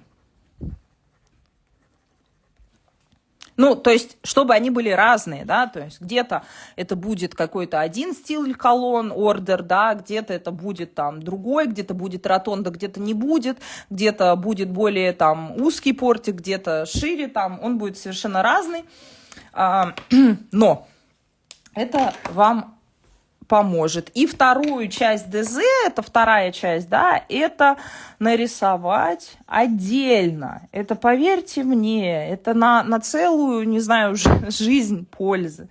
Значит, 50 окон разных.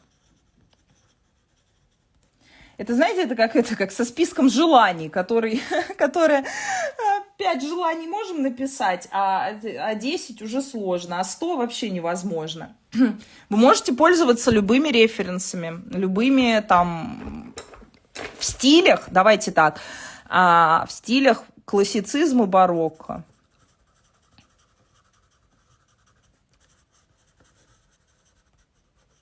Который мы сегодня будем разбирать, пятнами. Что я имею в виду? Это плюс 1000, вы потом поймете, к работе с акварелью. И мы коснемся этого, безусловно. Но пока у нас будут... Я вот сейчас нарисовала 3 окна. Они 3 разных окна. Это просто схема. Но по сути, когда мы рисуем вот такие вот окна, да, мы такие оп. То есть у нас одно одинаковое окно, и потом мы начинаем лепить в здании, да, карандашами. И мы начинаем лепить в здании вот эти вот одинаковые окна. Посмотрите, и вот они у нас все вот такие. Ну, то есть, а если мы такие говорим, ну, ладно, они с перекрестиями, ну, тогда что-то все с одинаковыми перекрестиями, понимаете? Это неправильно. Если мы посмотрим внимательно на разнообразие окон, даже в... стиле классицизма, мы поймем, что все окна выглядят по-разному.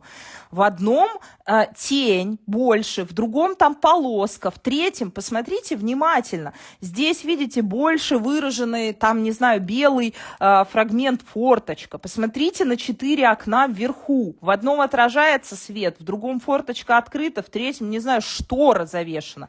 Здесь видно штору. Они все разные. Это...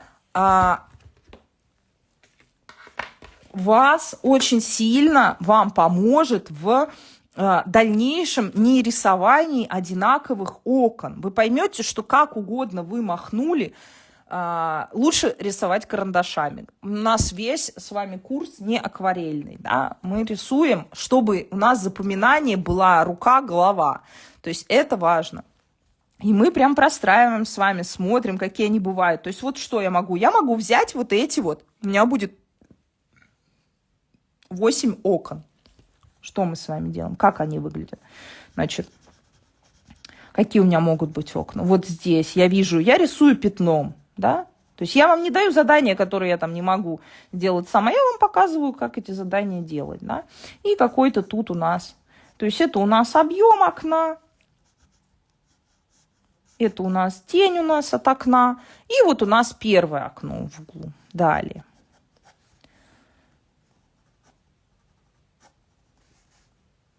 Могу даже тут намекнуть на тени. Далее. Второе. Поверьте, будет бомбить тех даже, кого не бомбило на первом этапе. Они должны получиться у вас разные. Я вижу, что здесь оно светлое, светлое, темное, рисую только тенями. Далее рисую линию, а здесь у меня другая линия. Второе окно вообще другое. Третье вроде похоже на первое, но если мы внимательно посмотрим, то вы можете начать с этих окон, да, например, найти похожую какую-то фотографию. Но мне нравится, что вы не берете там мои референсы, которые я нахожу, в принципе, в интернете сейчас для этого урока, да, а сами ищете, это важно. Потом, какое может быть окно? Я рисую только пятна от окна. То, что это окно, понятно, его удлиненная форма, и даже то, что это классицизм, тоже понятно. Это третье окно. Четвертое окно, я, видите, даже чуть-чуть их укрупняю, потому что реально, чем ближе к нам окна, да, ну, тоже Они могут быть крупнее. Здесь у нас что? У окна есть тень, у нас есть форточка. Поверьте, насмотренность человека, она как раз и дает понимание, что это окна по их правильной форме. Не надо писать окно, не надо делать вот это. Вот все, вот прям все эти штучечки. Видите, я рисую пятнами. То есть мы с вами уже довольно взрослые после первого занятия, чтобы понимать, что рисование пятнами приводит вас к пониманию, что это окна, что это какой-то объект. Это вот лишняя линия. Вот, что это у нас что-то есть, что-то нам показывает, что это. Следующий, да, то есть вот у меня, потом у меня тень под зданием, там, например, тень от верхней части. Следующие окна у нас снизу, я их специально сейчас поуже. Берем соседнюю многоэтажку, рисуем все окна. Это будет следующее задание в следующем уроке, не спойлерим. Сейчас давайте мы разберем вот эти, да, потому что не подходит, давайте так, нам не подходят пятиэтажки сейчас, нам не подходит здание не в стиле. Я специально, классицизм и барокко нам нужен. Почему? Потому что как только у нас появляются соседние пятиэтажки, дома вот в этих вот, надо запомнить окна в этом стиле, как они выглядят. Вам это, ну, опять же, я говорю, доказывать ничего не буду. Увидите сами, если будете работать. Так. Потом здесь я, вот, например, так я его вижу. То есть я вижу, что здесь там столько-то. Не могу не все прорисовывать. Не надо идеально. Намекните, что это, как. Следующее. Оно должно быть разное. Что значит разное? Вот вы видите. Они разные все. Даже если элементы повторяются. Где-то темнее, где-то светлее. А здесь я, например, решу, что вот я там вижу какую-то темную деталь. Здесь я доведу до конца. Например, то есть по мазкам они должны различаться, то есть, а здесь светлое вот в этом месте, тут я, допустим, сделаю из двух. Это окно не похоже на это окно, хотя мы понимаем, что они в одном стиле. Далее.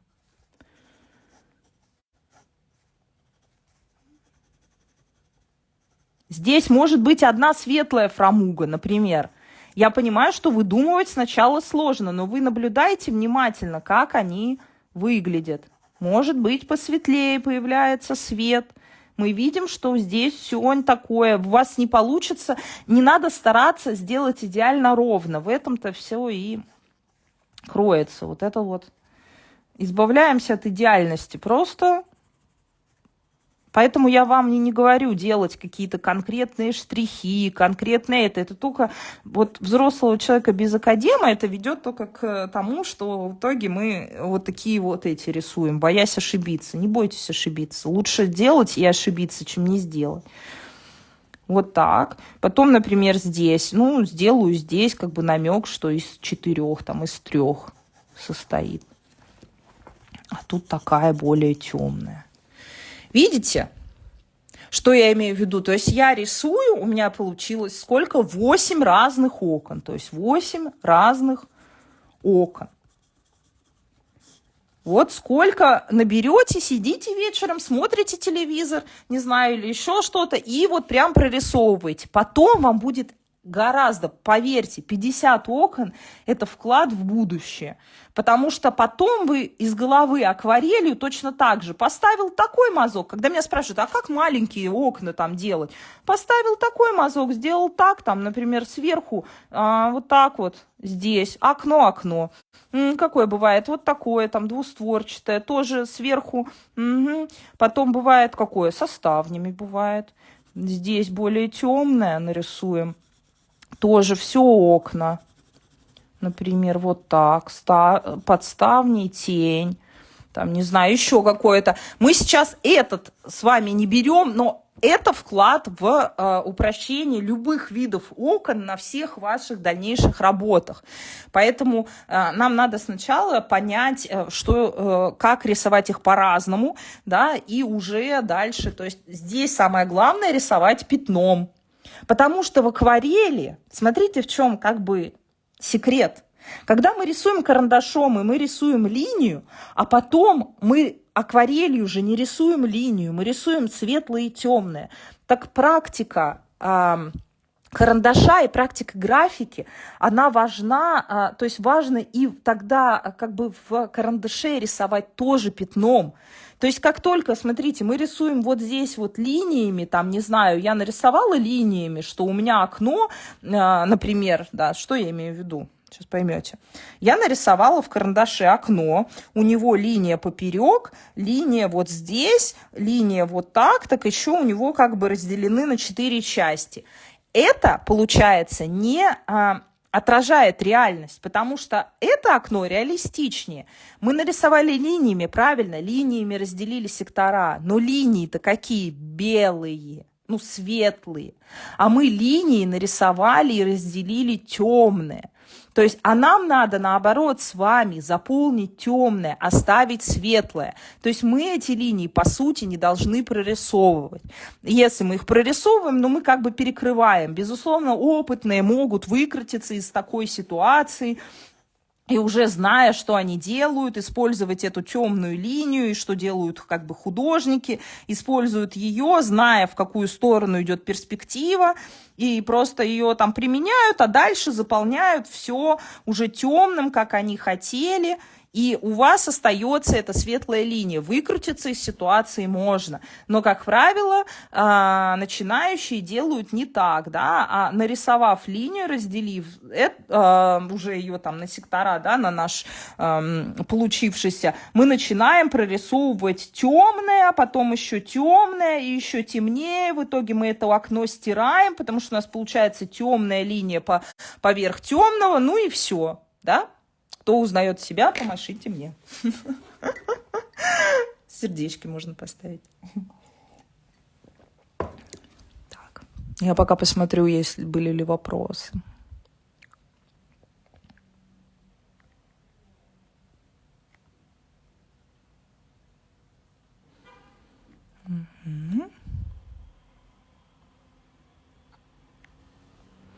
Итак.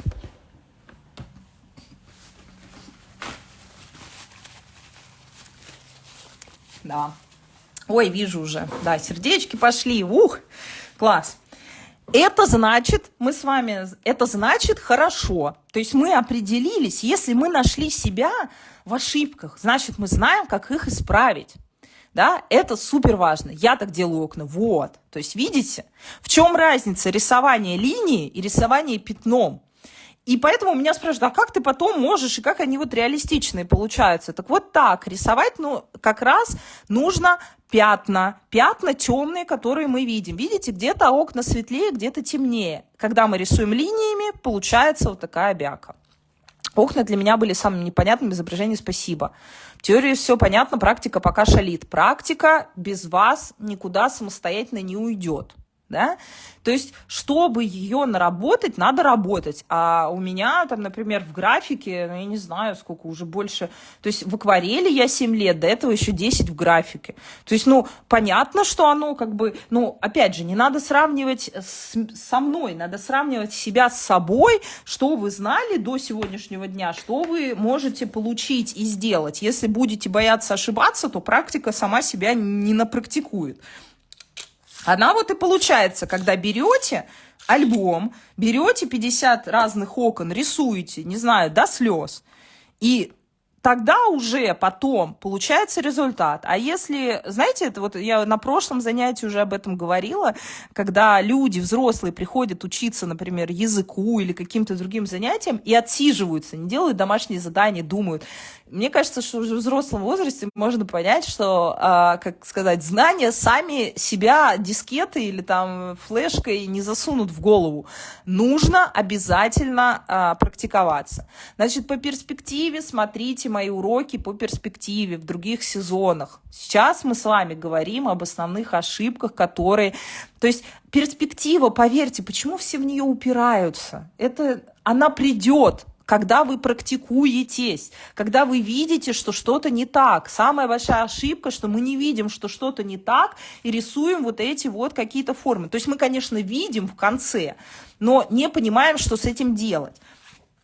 Перспектива придет, практика. Ну, то есть я могу вам объяснить всю линейную перспективу. Пока вы не рисуете, пока вы ее не строите, пока вы не делаете кривых домиков, никакая теория по линейной перспективе не засядет в голову никак. Иначе бы, я говорю, все, кто прочитал, не знаю,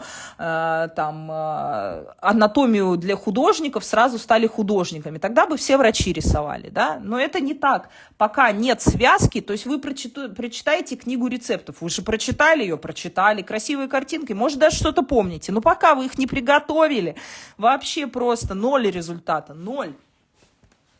Поэтому мы с вами опять об этом говорим. Я могу сколько угодно давать мастер-классов, но пока вы не отрабатываете после мастер-классов, ничего не будет, ничего не останется с вами. Оно останется только с кем? С педагогом, с тем, кто это рисовал и объяснял. А я же хочу, чтобы больше людей, которые действительно удовлетворены своим творчеством и радостно о нем рассказывают, их было больше. Поэтому я объясняю, как к этому прийти.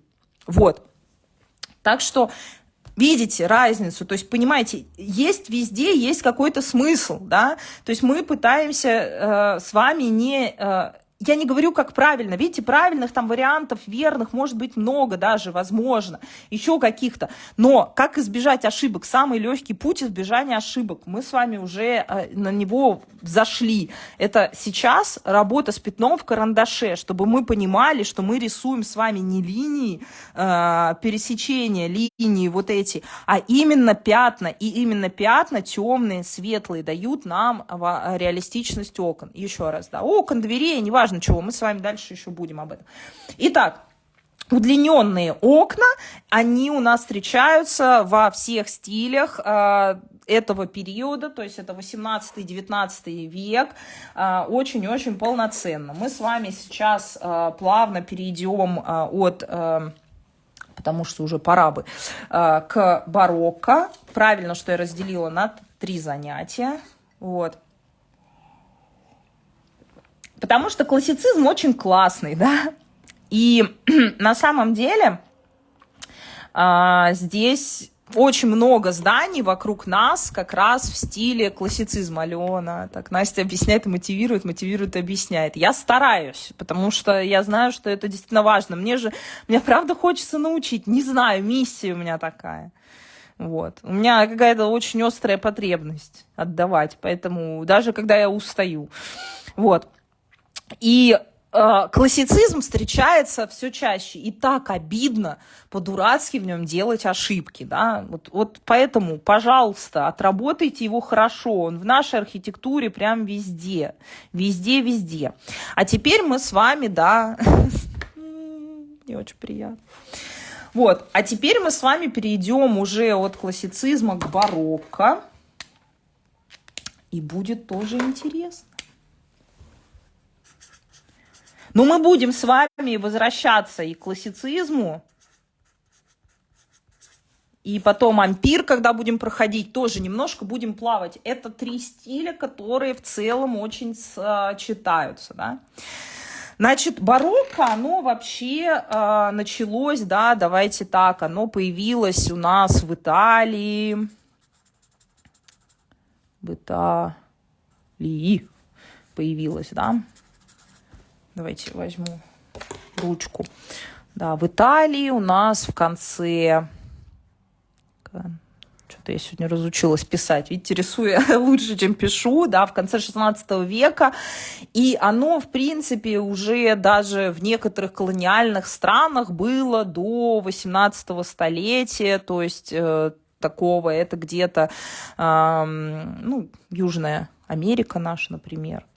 Вообще встречается даже в Индии, то есть какие-то есть элементы колониальных стран, то есть когда процветало. Вообще барокко, когда у нас был 17 век, это был классицизм, уже в Европе появлялась барокко. И, как правило, все, да, отмечают, что барокко – это более роскошная архитектура, она имеет под собой элементы классицизма, но действительно декоративных элементов гораздо больше. И вообще барокко считается основным стилем в Европе. И мы о европейском барокко поговорим с вами отдельно. А сегодня у нас будет действительно интересная тема, потому что в России и, в принципе, таких, очень часто модифицировались все стили, и они не становились такими классическими, как мы это видим и представляем. Поэтому их легко спутать. Помните, что у нас был очень большой такой, классический, да, то есть классицизм у нас прям присутствовал. То есть он присутствует в Европе, но присутствует гораздо меньше. Скорее, это все-таки более барочные элементы. И у нас, несмотря на то, есть, если мы посмотрим на, допустим, Казанский собор, это собор, вообще тут, конечно, много символов, я думаю, что обязательно почитайте, давайте так скажу, те, кто вот о фронтоне Казанского собора, кто не знает, почитайте отдельно, вот оставлю вам такую эту, и, в принципе, что за символы здесь находятся и к чему они относятся, это интересно, правда. Потом мне скажете, почитали ли вы, кто не знает. Значит, вообще он относится к классицизму, но я бы назвала это больше, да, если мы посмотрим на собор Святого Петра в Риме, у меня, наверное, сейчас нет фотографий, но это является классическим римским барокко, то при этом поздний Казанский собор является поздним классицизмом. Я просто, чтобы вы понимали, насколько стили переплетены, хотя здесь мы хорошо видим с вами Каримский ордер, да, и уже такие элементы, это действительно больше барочные элементы, но вот особенно валюта, которая здесь, мы сейчас о ней поговорим, но это является поздним классицизмом. То есть вот элементы очень-очень близки, потому что в России все-таки классицизм превалировал над барокко, и он, да, существовал, но вот этот вот элемент происходил. То есть если мы посмотрим уже какие-то европейские, мы поговорим, это будет отдельная тема, то там вот такие элементы, это уже скорее там, то есть даже, например, St. Paul's Cathedral в Лондоне, хотя он более такой канонический, по моему мнению, опять же, к классицизму, но это является более барочным стилем. И я бы скорее к барокко отнесла Казанский, но это является классическим поздним классицизмом и так далее. То есть они немножко переплетаются. Мы зачем с вами говорим? Чтобы понять особенности. Например, я сейчас покажу, что вот эти храмы и церкви, или вот этот элемент, если мы с вами говорили про вытянутые окна, про какие-то колонны, да, то это все было классицизмом. И, как правило, часто говорят, что барокко, да, мы здесь пропишем с вами, но вы должны немножко отличать и чувствовать эту разницу, что обилие, да, декоративных элементов. Но не всегда. И тут сразу такой, как не всегда? Мы же привыкли, и как бы обычно, когда мы такие думаем о российском, о русском барокко, естественно, мы представляем там Екатерининский дворец, да, все, вот это барокко. А все остальное как бы не барокко, да? Но это не так. И хорошо бы в этом разбираться. Вот сейчас будет понятно, буду немножко объяснять. В барокко начинают появляться овальные элементы и изгибы. Да, такие овальные элементы.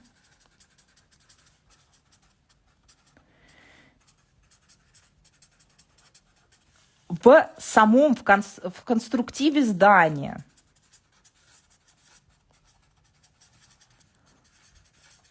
То есть если мы посмотрим с вами на классицизм, то все-таки, да, безусловно, в позднем классицизме присутствует коринфский стиль в колоннах, в каких-то там элементах. И если даже, да, мы смотрим насчет украшательства, вот я тоже бы, да, поспорила, вот уж Большой театр украшен, так украшен, да. И вот, кстати, по поводу окон, я советую вам взять и Большой театр, очень интересные вот эти окна по светотени порисовать, хорошенькие. Вот, они бывают скругленные, да, мы с вами вот, видите, проквадратные, а бывают еще круглые сверху, бывают вот с таким фронтоном, да, бывают с очень интересными нижними частями, бывают с колоннами по обоим бокам, так что 50 вы наберете, даже 100, вот. Значит, то мне кажется, да, по украшательству, казалось бы, и вполне Большой театр был бы, да, таким, но все-таки...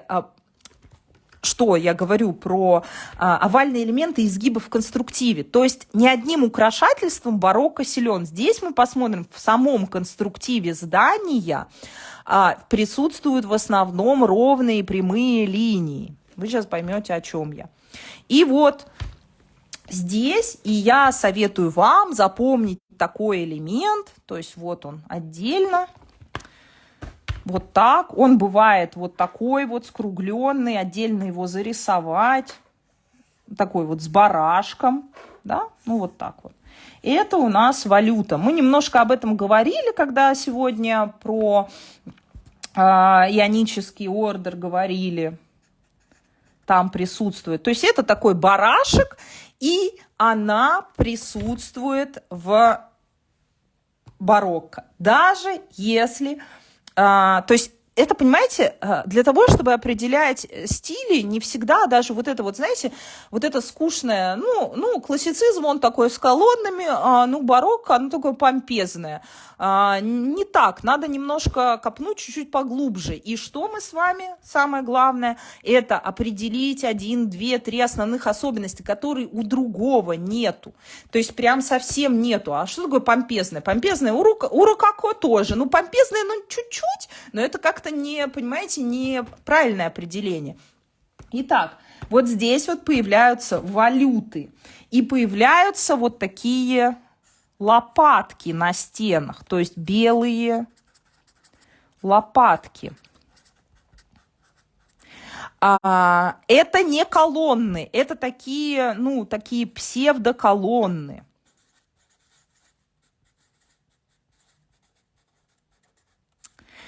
И еще важный элемент, когда мы с вами говорили о классицизме, я сказала вот здесь, что часто однотонный либо желто-белый. Безусловно, барокко, когда оно образовывалось и в разных таких проявлениях барокко в Италии, там в начале, и мне очень нравится однотонное барокко, прям крутое. Я, когда мне есть что по этому поводу сказать, на Сицилии я видела, даже вам фотки покажу в уроке про Европу. Но оно, как правило, в России, да, то есть вот я бы даже так, первая валюта, второе, мы с вами наоборот все, у меня такой японский. Значит, и третье, это у нас цвет. Давайте все-таки не забывать. То есть цвет очень сильно присутствует в барокко. Всегда появляются яркие цвета, насыщенные цвета, красный, синий, зеленый. То есть они... действительно раскрашивают и помогают вам понять, что это не что иное как. То есть даже если в остальном, казалось бы, это, безусловно, бывает барокко, я скажу. И мы сейчас с вами посмотрим. То есть что оно бывает и желтое, да, как и в классицизме. Но если 3, то круто. Если хотя бы 1, то уже понятно. То есть нам с вами важно отделять. И в российском, в русском барокко, да, присутствует 2 периода. И они очень важные. То есть это период Петровское барокко.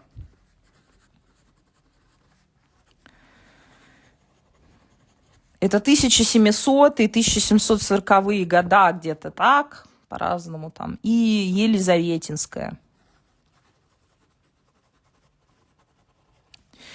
1740-е, 1760-е. Важно определять, отделять, и почему, сейчас поймете, и в принципе, когда будете рисовать, и зато, я не знаю, можно своими знаниями будет прям вообще классно. Значит, Петровское барокко, оно более такое приближенное, так как, видите, ранний период, мы с вами от классицизма идем, оно не такое помпезно-украшательное. И иногда думают, что это может быть какой-то классицизм. Мы сейчас с вами Петропавловский собор посмотрим издалека. Он, в принципе, как раз в том самом, да, светлом стиле классицизма, белый, желтый у нас здесь присутствует. Но, я думаю, что вы сейчас заметили, что у нас присутствует здесь. Это валюты. Валюты, то есть сама форма здания снабжена изгибающимися элементами. То есть если мы в классицизме с вами смотрим, он более такой прямоугольный, да, и четкий, да, украшательство присутствует, в позднем классицизме особенно, но вот эти вот изгибы, да, вот здесь мы хорошо видим раз, вот эти, да, вот они нам говорят с вами, особенно внутри, вот здесь, да, что это у нас все-таки барокко.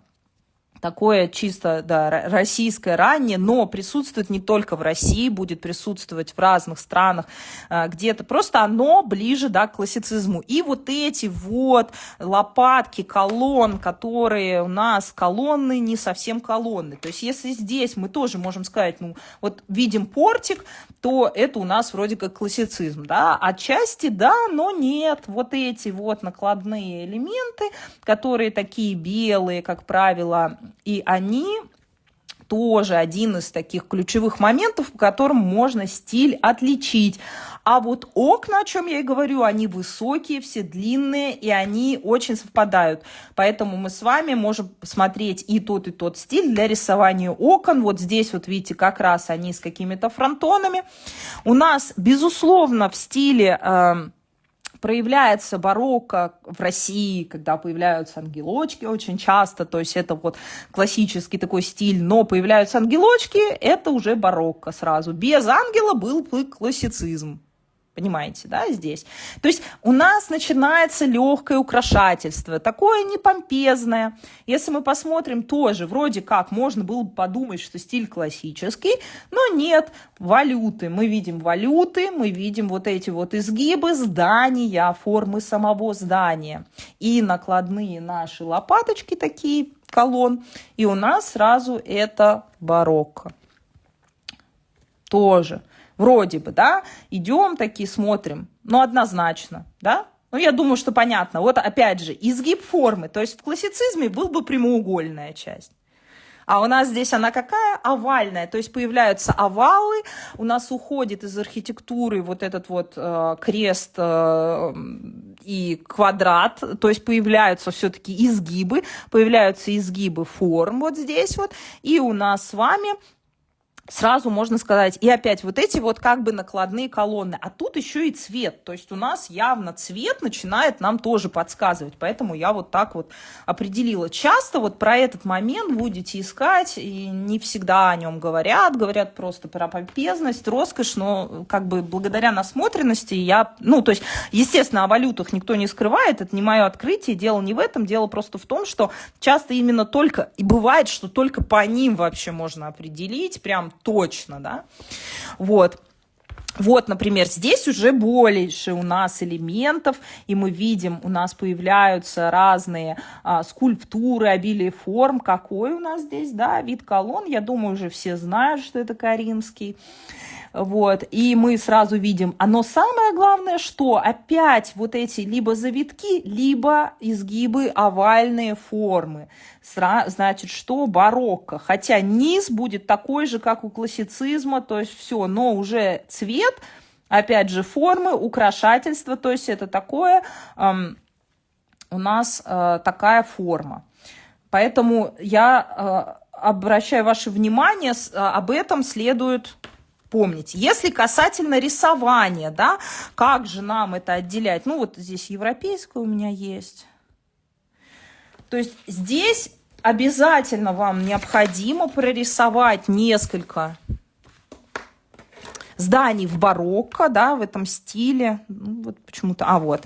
Ну, конечно же, да, Смольный.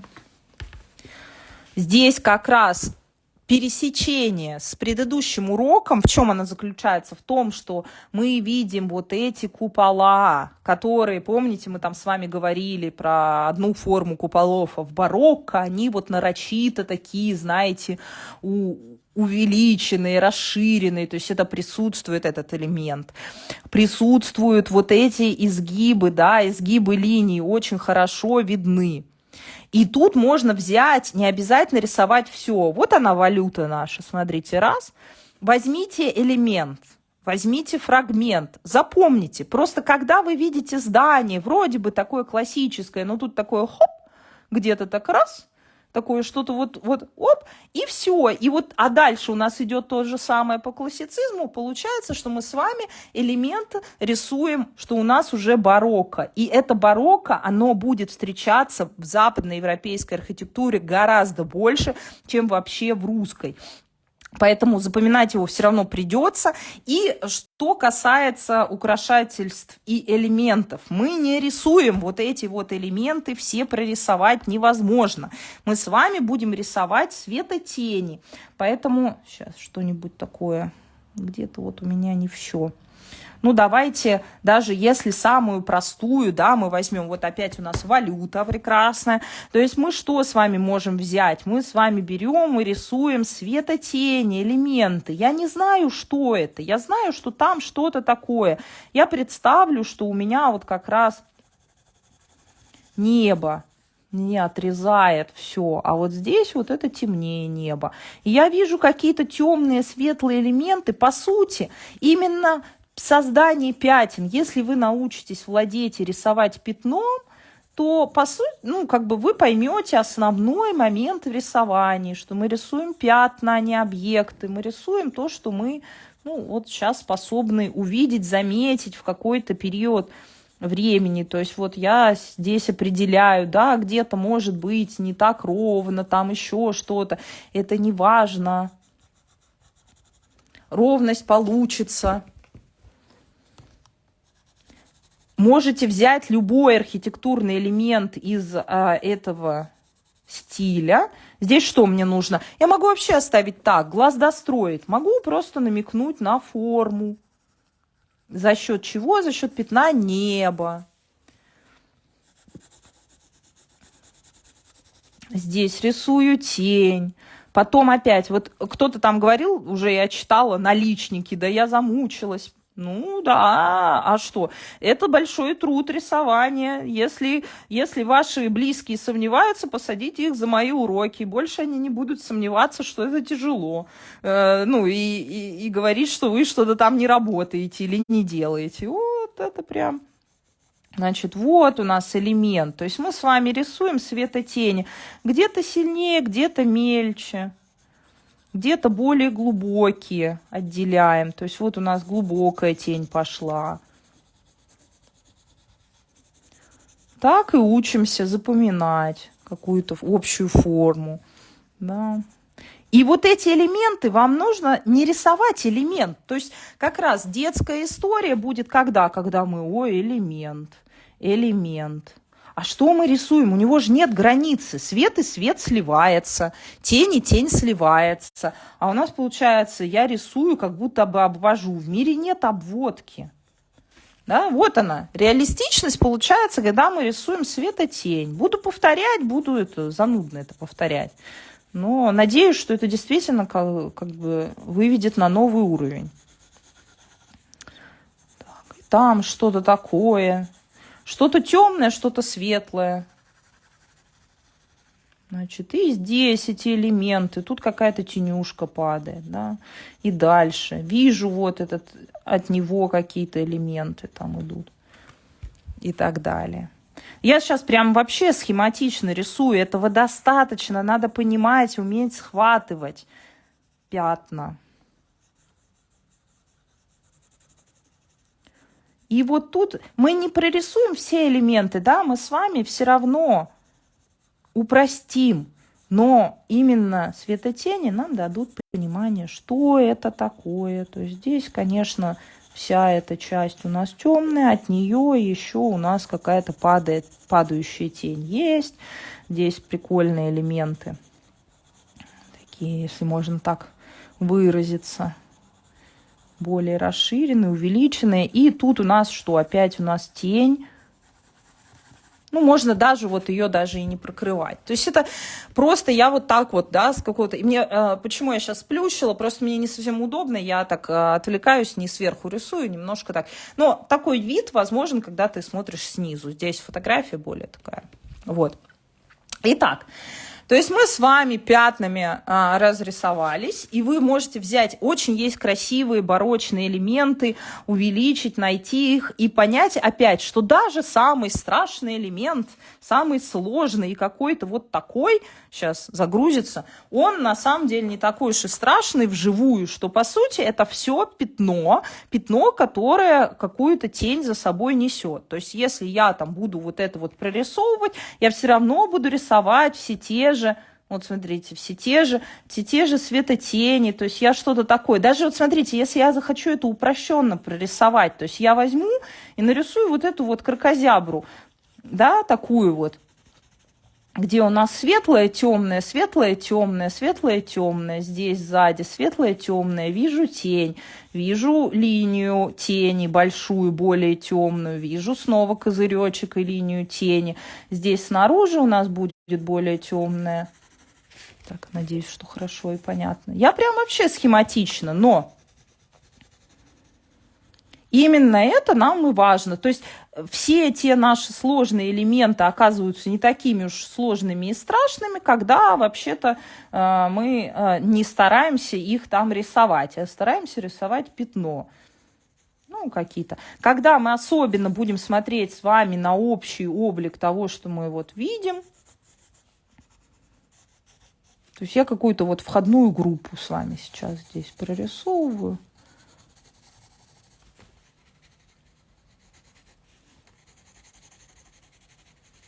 И вот наши, да, знаем уже, как называется это. То есть такие элементы.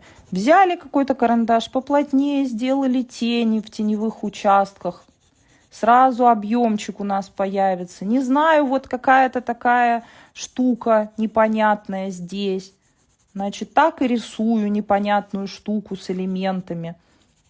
Да? У нас переходит здесь в тень, свет, тень. Постепенно, то есть, когда мы рисуем, я сейчас упрощенно рисую для того, чтобы мы понимали, внутри там какие-то элементы могут быть. Чем мы детальнее, естественно, тем будет больше понятно. Но нам сейчас, например, если мы рисуем целиком какое-то здание, то нам не нужно, чтобы было прям сильно детально понятно. Нам нужно, чтобы вот этот общий образ у нас с вами был виден. Там еще что-то. И вот когда у вас появятся все эти теневые световые зоны, там сейчас и вот отсюда там начинаются колонны, то есть у нас становится и все формируется очень-очень-очень постепенно, да, потом опять светлые, здесь в глубине все темное, вот такое темное. Я могу дополнительно заштриховать тени, и они нам как раз все соберут.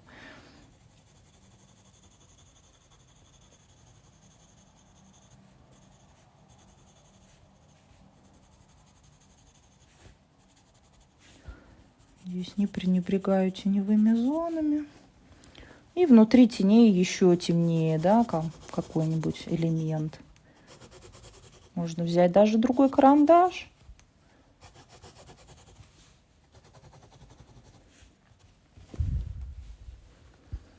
Так. Возьму что-нибудь потемнее, да. Например, небом отделю элементы формы. Туча у нас приплыла. Объединю. Так, и у нас здесь. Ну, опять я сейчас увлекусь рисованием. Увлекусь будет. Здесь общая тень падает. Какие-то элементы. То есть я хочу, чтобы вам просто было не страшно их рисовать. Чтобы мы понимали, что ничего в этом такого нет. Следующий какой-то темный элемент можем прям вот его целиком выделить. Вот. То есть вот мы с вами основной там сейчас этот портик прорисуем. Было понятно. Условный. Иногда нужно градацию нескольких тонов сделать, да, чтобы понять, чтобы выделить, что это у нас здесь. То есть у нас вот эти более темные элементы. Ну, по сути, вот какая-то, и какие-то точечки тут поставили, что-то понятно, что там какой-то сложно сочиненный элемент у нас будет присутствовать.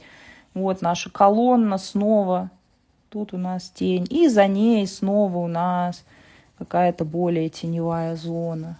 Прорисовали. Тут у нас вот этот вот элемент. Я не рисую его, я рисую. Потом что? Наше любимое окно. Тени.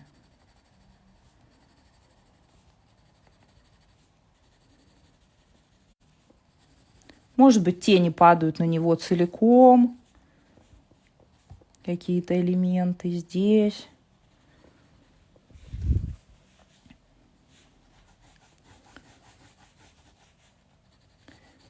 Элементы у окна. Снова тень.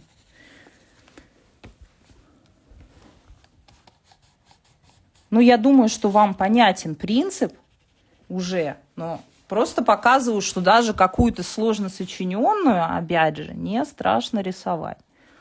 Можно как-то это упростить и так далее. То есть это всего лишь какие-то темные пятна, которые показывают, что мы там что-то украшаем. Вот. То есть это у нас такой элемент.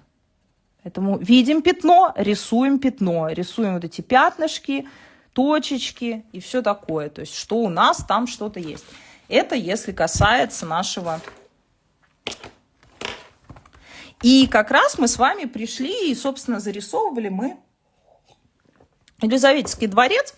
И это елизаветинское барокко. Оно отличается от Петровского вот тем самым обилием скульптур, обилием элементов и еще больше вот этим вот помпезностью, такой красотой. То есть то, что мы знаем под барокко российским, часто это как раз елизаветинское барокко. Вот оно у меня почему-то не сворачивается.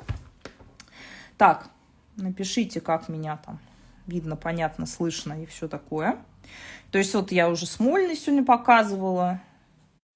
Ну, собственно, вот опять Елизаветинский, да. То есть вот очень-очень-очень много, обилие элементов, ангелочки появляются, золото. То есть здесь уже у нас много элементов украшательства. Золото, ангелочки. Но это правда. То есть это прям такая. Вот они почти везде присутствуют вот здесь.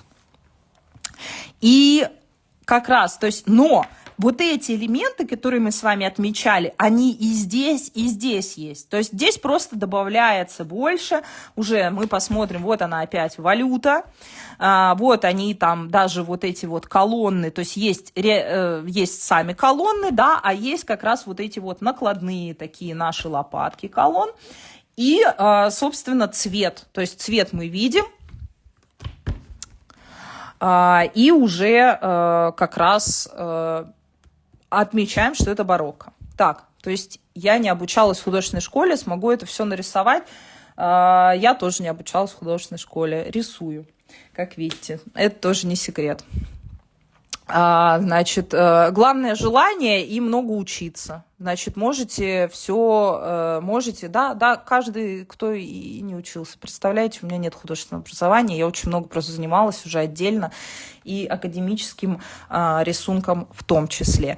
Корочка не нужна, можно иметь корочку, то есть корочка хороша, когда есть польза. Можно отсидеть, получить корочку и не уметь при этом рисовать. Это не самое главное. Самое главное – это желание учиться каждый день и не останавливаться на том, что вы достигли. Нету предела обучению. То есть рисование хорошо для тех, кто очень любит учиться. Если вы не любите учиться и думаете, что вы когда-нибудь научитесь рисовать, нет конечной точки. Можно научиться рисовать на каком-то уровне. То есть всегда есть куда расти. Поэтому и говорю про не надо себя заедать, что я там плохо что-то. Присоединяйтесь к группе в ВК. Там, собственно, мой также аккаунт Кустова Анастасия, и там вы можете уже даже увидеть работы коллег. Естественно, мы там модерим, чтобы у нас было нетоксичное общение, но обязательно посмотрите, можете поделиться. Если вы настроены на добрую волну творчества, то я вас приглашаю. Вот. Итак, то есть мы видим какие-то элементы. Давайте немножко еще раз повторим, что барокко, оно очень близко в нашем российском смысле, да, к классицизму, но присутствуют элементы, которые вы видите, они сильно отличаются, и по ним все-таки можно определить. Появляется обилие элементов, мы вернемся к этому стилю и посмотрим его в Западной Европе отдельно, но не на следующем занятии. На следующем занятии мы продолжим с вами архитектурные стили, и это будет уже такое, это будет и хрущевки, и сталинский ампир, и все-все-все, что нам каждый день из окна мы видим, пятиэтажки наши, что мы будем рисовать и как, в общем, упрочать. Вот. И еще ваше домашнее задание одно, это отдельно, это рассмотреть стиль рококо. То есть у нас такой стиль, я как бы его не считаю прям сильно влияющим на, допустим, российскую архитектуру, но он присутствует, то есть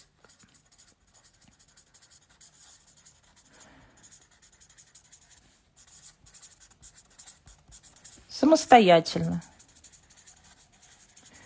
То есть посмотреть, найти в интернете очень хорошо сейчас, благо доступная информация, можно найти какие-то хорошие примеры и самостоятельно посмотреть и определить, какие особенности вы видите у рококо. И мы с вами основные особенности посмотрим в начале следующего урока, просто там будут какие-то моменты. И это домашнее ваше задание. То есть у нас домашнего задания много, и нужно его делать, чтобы был какой-то результат. То есть мы с вами рисуем в классическом, да, в стиле классицизма несколько элементов, но опять рисуем пятном, определяем основные моменты, да, вот как мы с вами где-то вот с портиками, да, я уже говорила в эфире, какие можно использовать здания и какие конкретные моменты запоминаем, да, вот здесь. Вот далее мы с вами рисуем, где наши, было, все, прошу прощения, 50 разных окон, какие мы только можем найти в классицизме и барокко, в этих стилях, да, то есть что-то у меня уже тут ушло. То есть мы смотрим, какие... Ну, все. Мой планшет доживает свои года вот на эфирах. Ему очень тяжело. Он очень тормозит.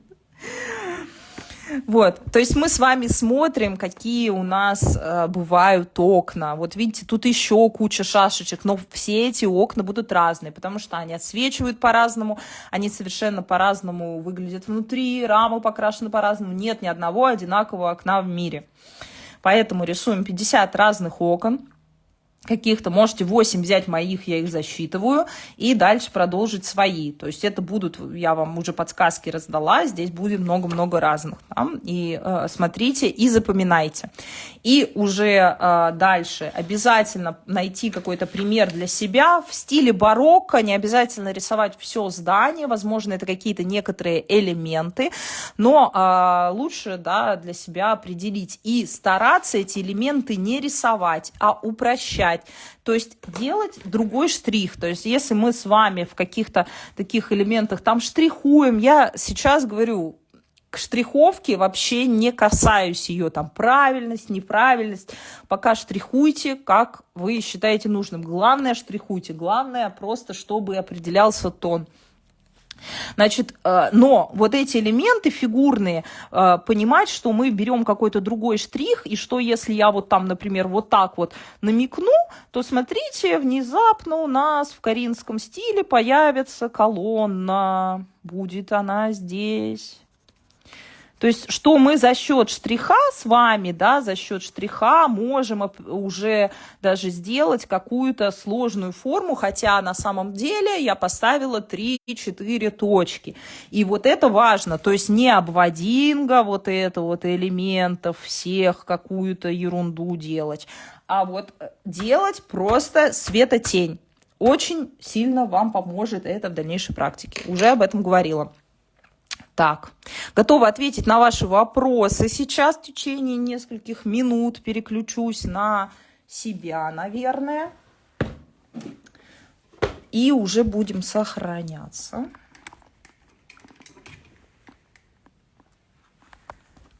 Так, я возвращаюсь к вам.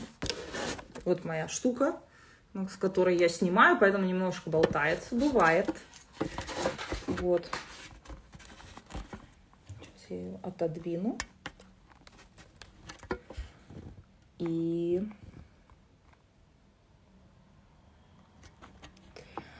Светлана, значит, у нас в этой теме первый урок, значит, вопрос такой, можно начинать с этого урока или сначала пройти первый?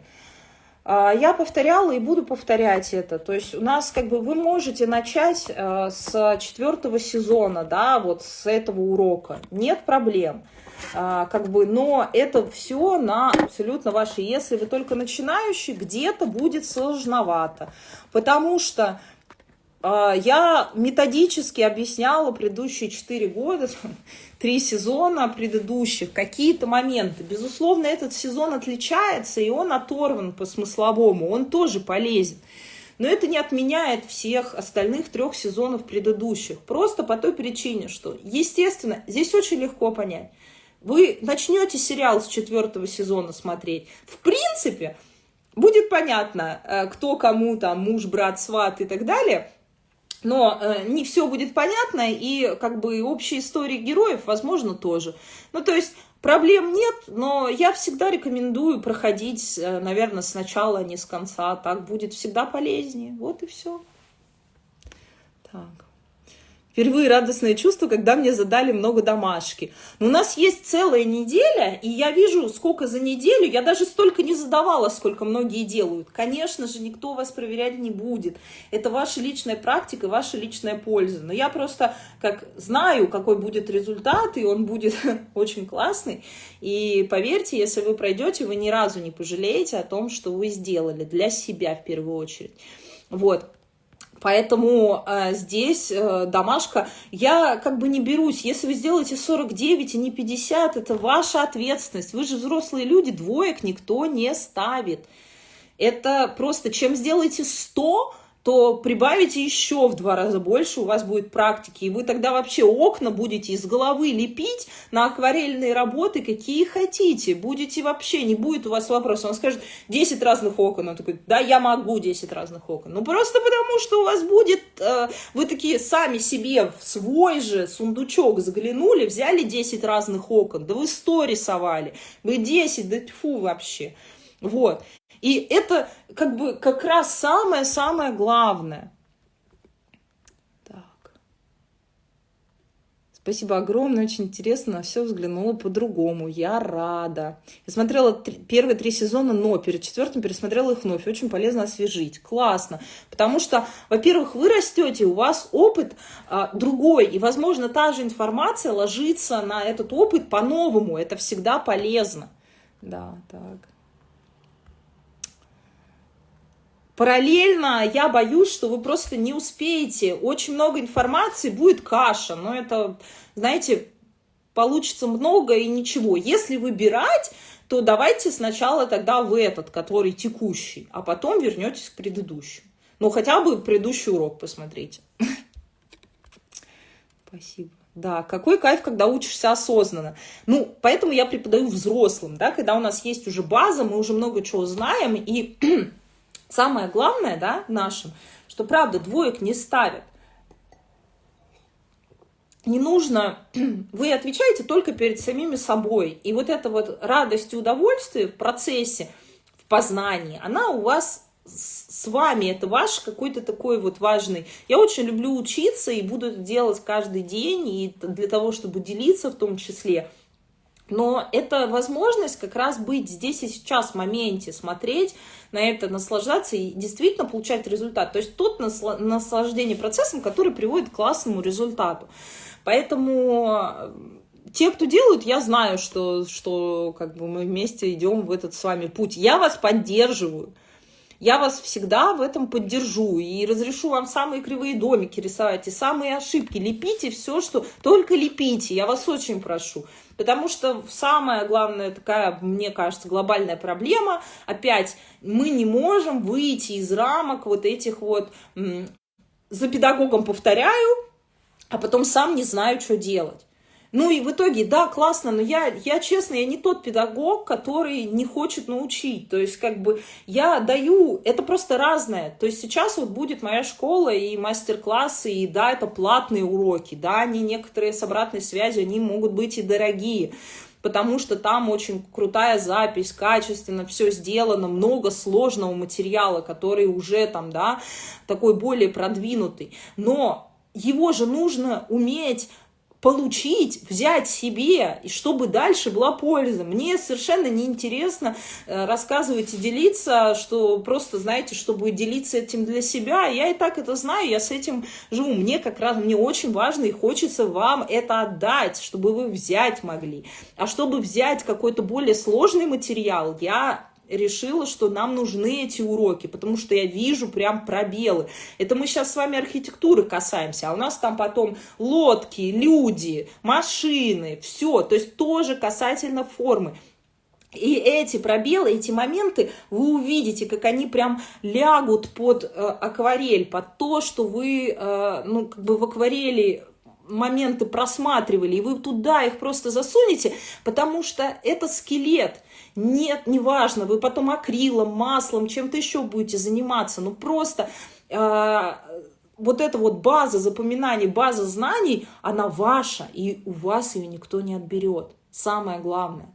То есть то, что уже ваше, оно вот здесь вот внутри, оно такое вами сложенное. И поэтому я хочу, чтобы мы вот недели дальше изучали, и дальше на следующей неделе, следующей неделе была на практику. Это правда важно. Так.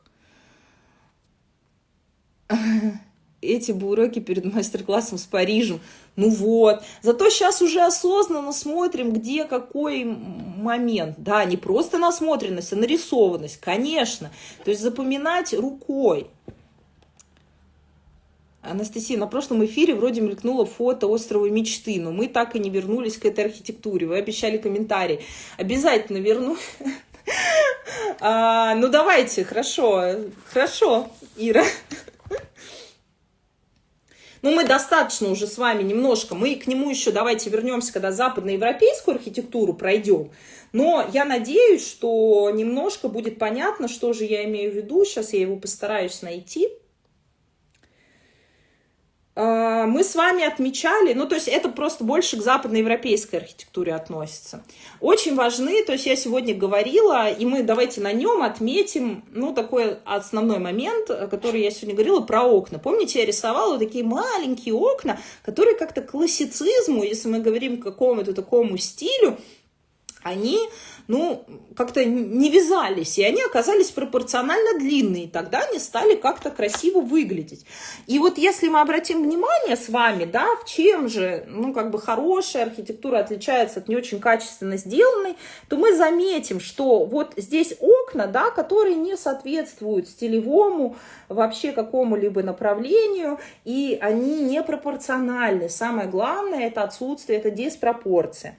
Потом, какое-то украшательство определенных стилей, то есть я даже не могу сказать, к какому стилю хотел архитектор отнести это здание, но если мы говорим и мы видим здесь элементы вот этого классического, да, антаблемента, но при этом это к классицизму не относится. То есть здесь есть составные черты, мне кажется, любого практически стиля. Если мы посмотрим, то, мне кажется, найдем даже и изгибы, ну не буду...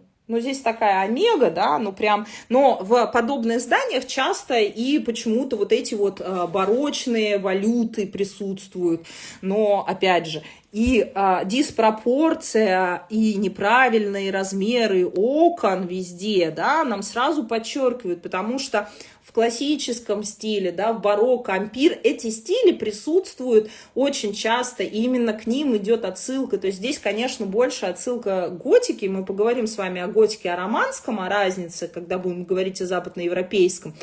Но здесь, конечно же, эти моменты вы можете сами, да, это хорошее ДЗ, сами определить.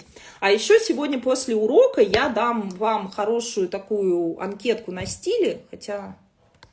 Давайте сейчас развлекательный тест в телеграм-канал будет там по стилям. Можете погадать, уже многие из них знаете, какие-то не знаете. Мне будет интересно по результатам. Будем интерактивно с вами учиться. Вот, домашка покажет, да. Илья, так, все правда, никакой продуктивной учебы не будет без желания и заинтересованности человека, 100%. Вот, все, да, у меня... масса мотивации делать, учиться, практиковаться. Очень рада. Уже увидела свои ошибки с формой купола, что небольшая разница с шириной барабана. Спасибо, исправила, осознаю свои ошибки. Круто, осознанно. Это просто очень-очень важно. Что уже когда мы... Главное видеть их, правильно? Есть такое здание в Кисловодске, карточный домик. Прям то, о чем говорит Настя. Вот. Есть их много, знаете, вот их строят, и вот они как будто бы такие немножко, вот оно, видите, оно из-за отсутствия правильных элементов, из-за диспропорции элементов, оно выглядит символично, понимаете, символично. То есть можно так и построить. Если мы говорим о том, что можно так нарисовать, то можно так, видите, и построить. То есть, нарушая как бы какие-то правила архитектурных форм, получается, как будто бы он картонный, хотя он не картонный, а он как будто бы вот ширма какая-то, то есть и вот это. И я просто... Ищите, смотрите, и вы будете больше видеть, у вас вкус будет развиваться таким образом. Будете понимать, почему это некрасиво, а это красиво. Ну, тут как бы очевидно, даже не хочется что-то пояснять дополнительно. Вот. Поэтому я очень в вас верю. И до встречи, собственно, на следующей неделе. Продуктивной вам недели. Работайте. Кто в Москве, приглашаю вас в воскресенье на свое демо бесплатное на фестивале. Вот. Сейчас не мир высокой акварели, прошу прощения. Ну, собственно, у меня будет в сторисах информация. Вот. И как раз мы с вами встретимся и вживую, кто хочет.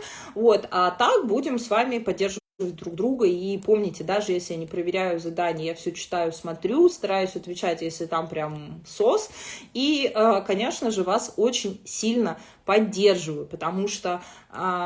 это важно, мы идем с вами вместе, и это действительно прям очень классная практика.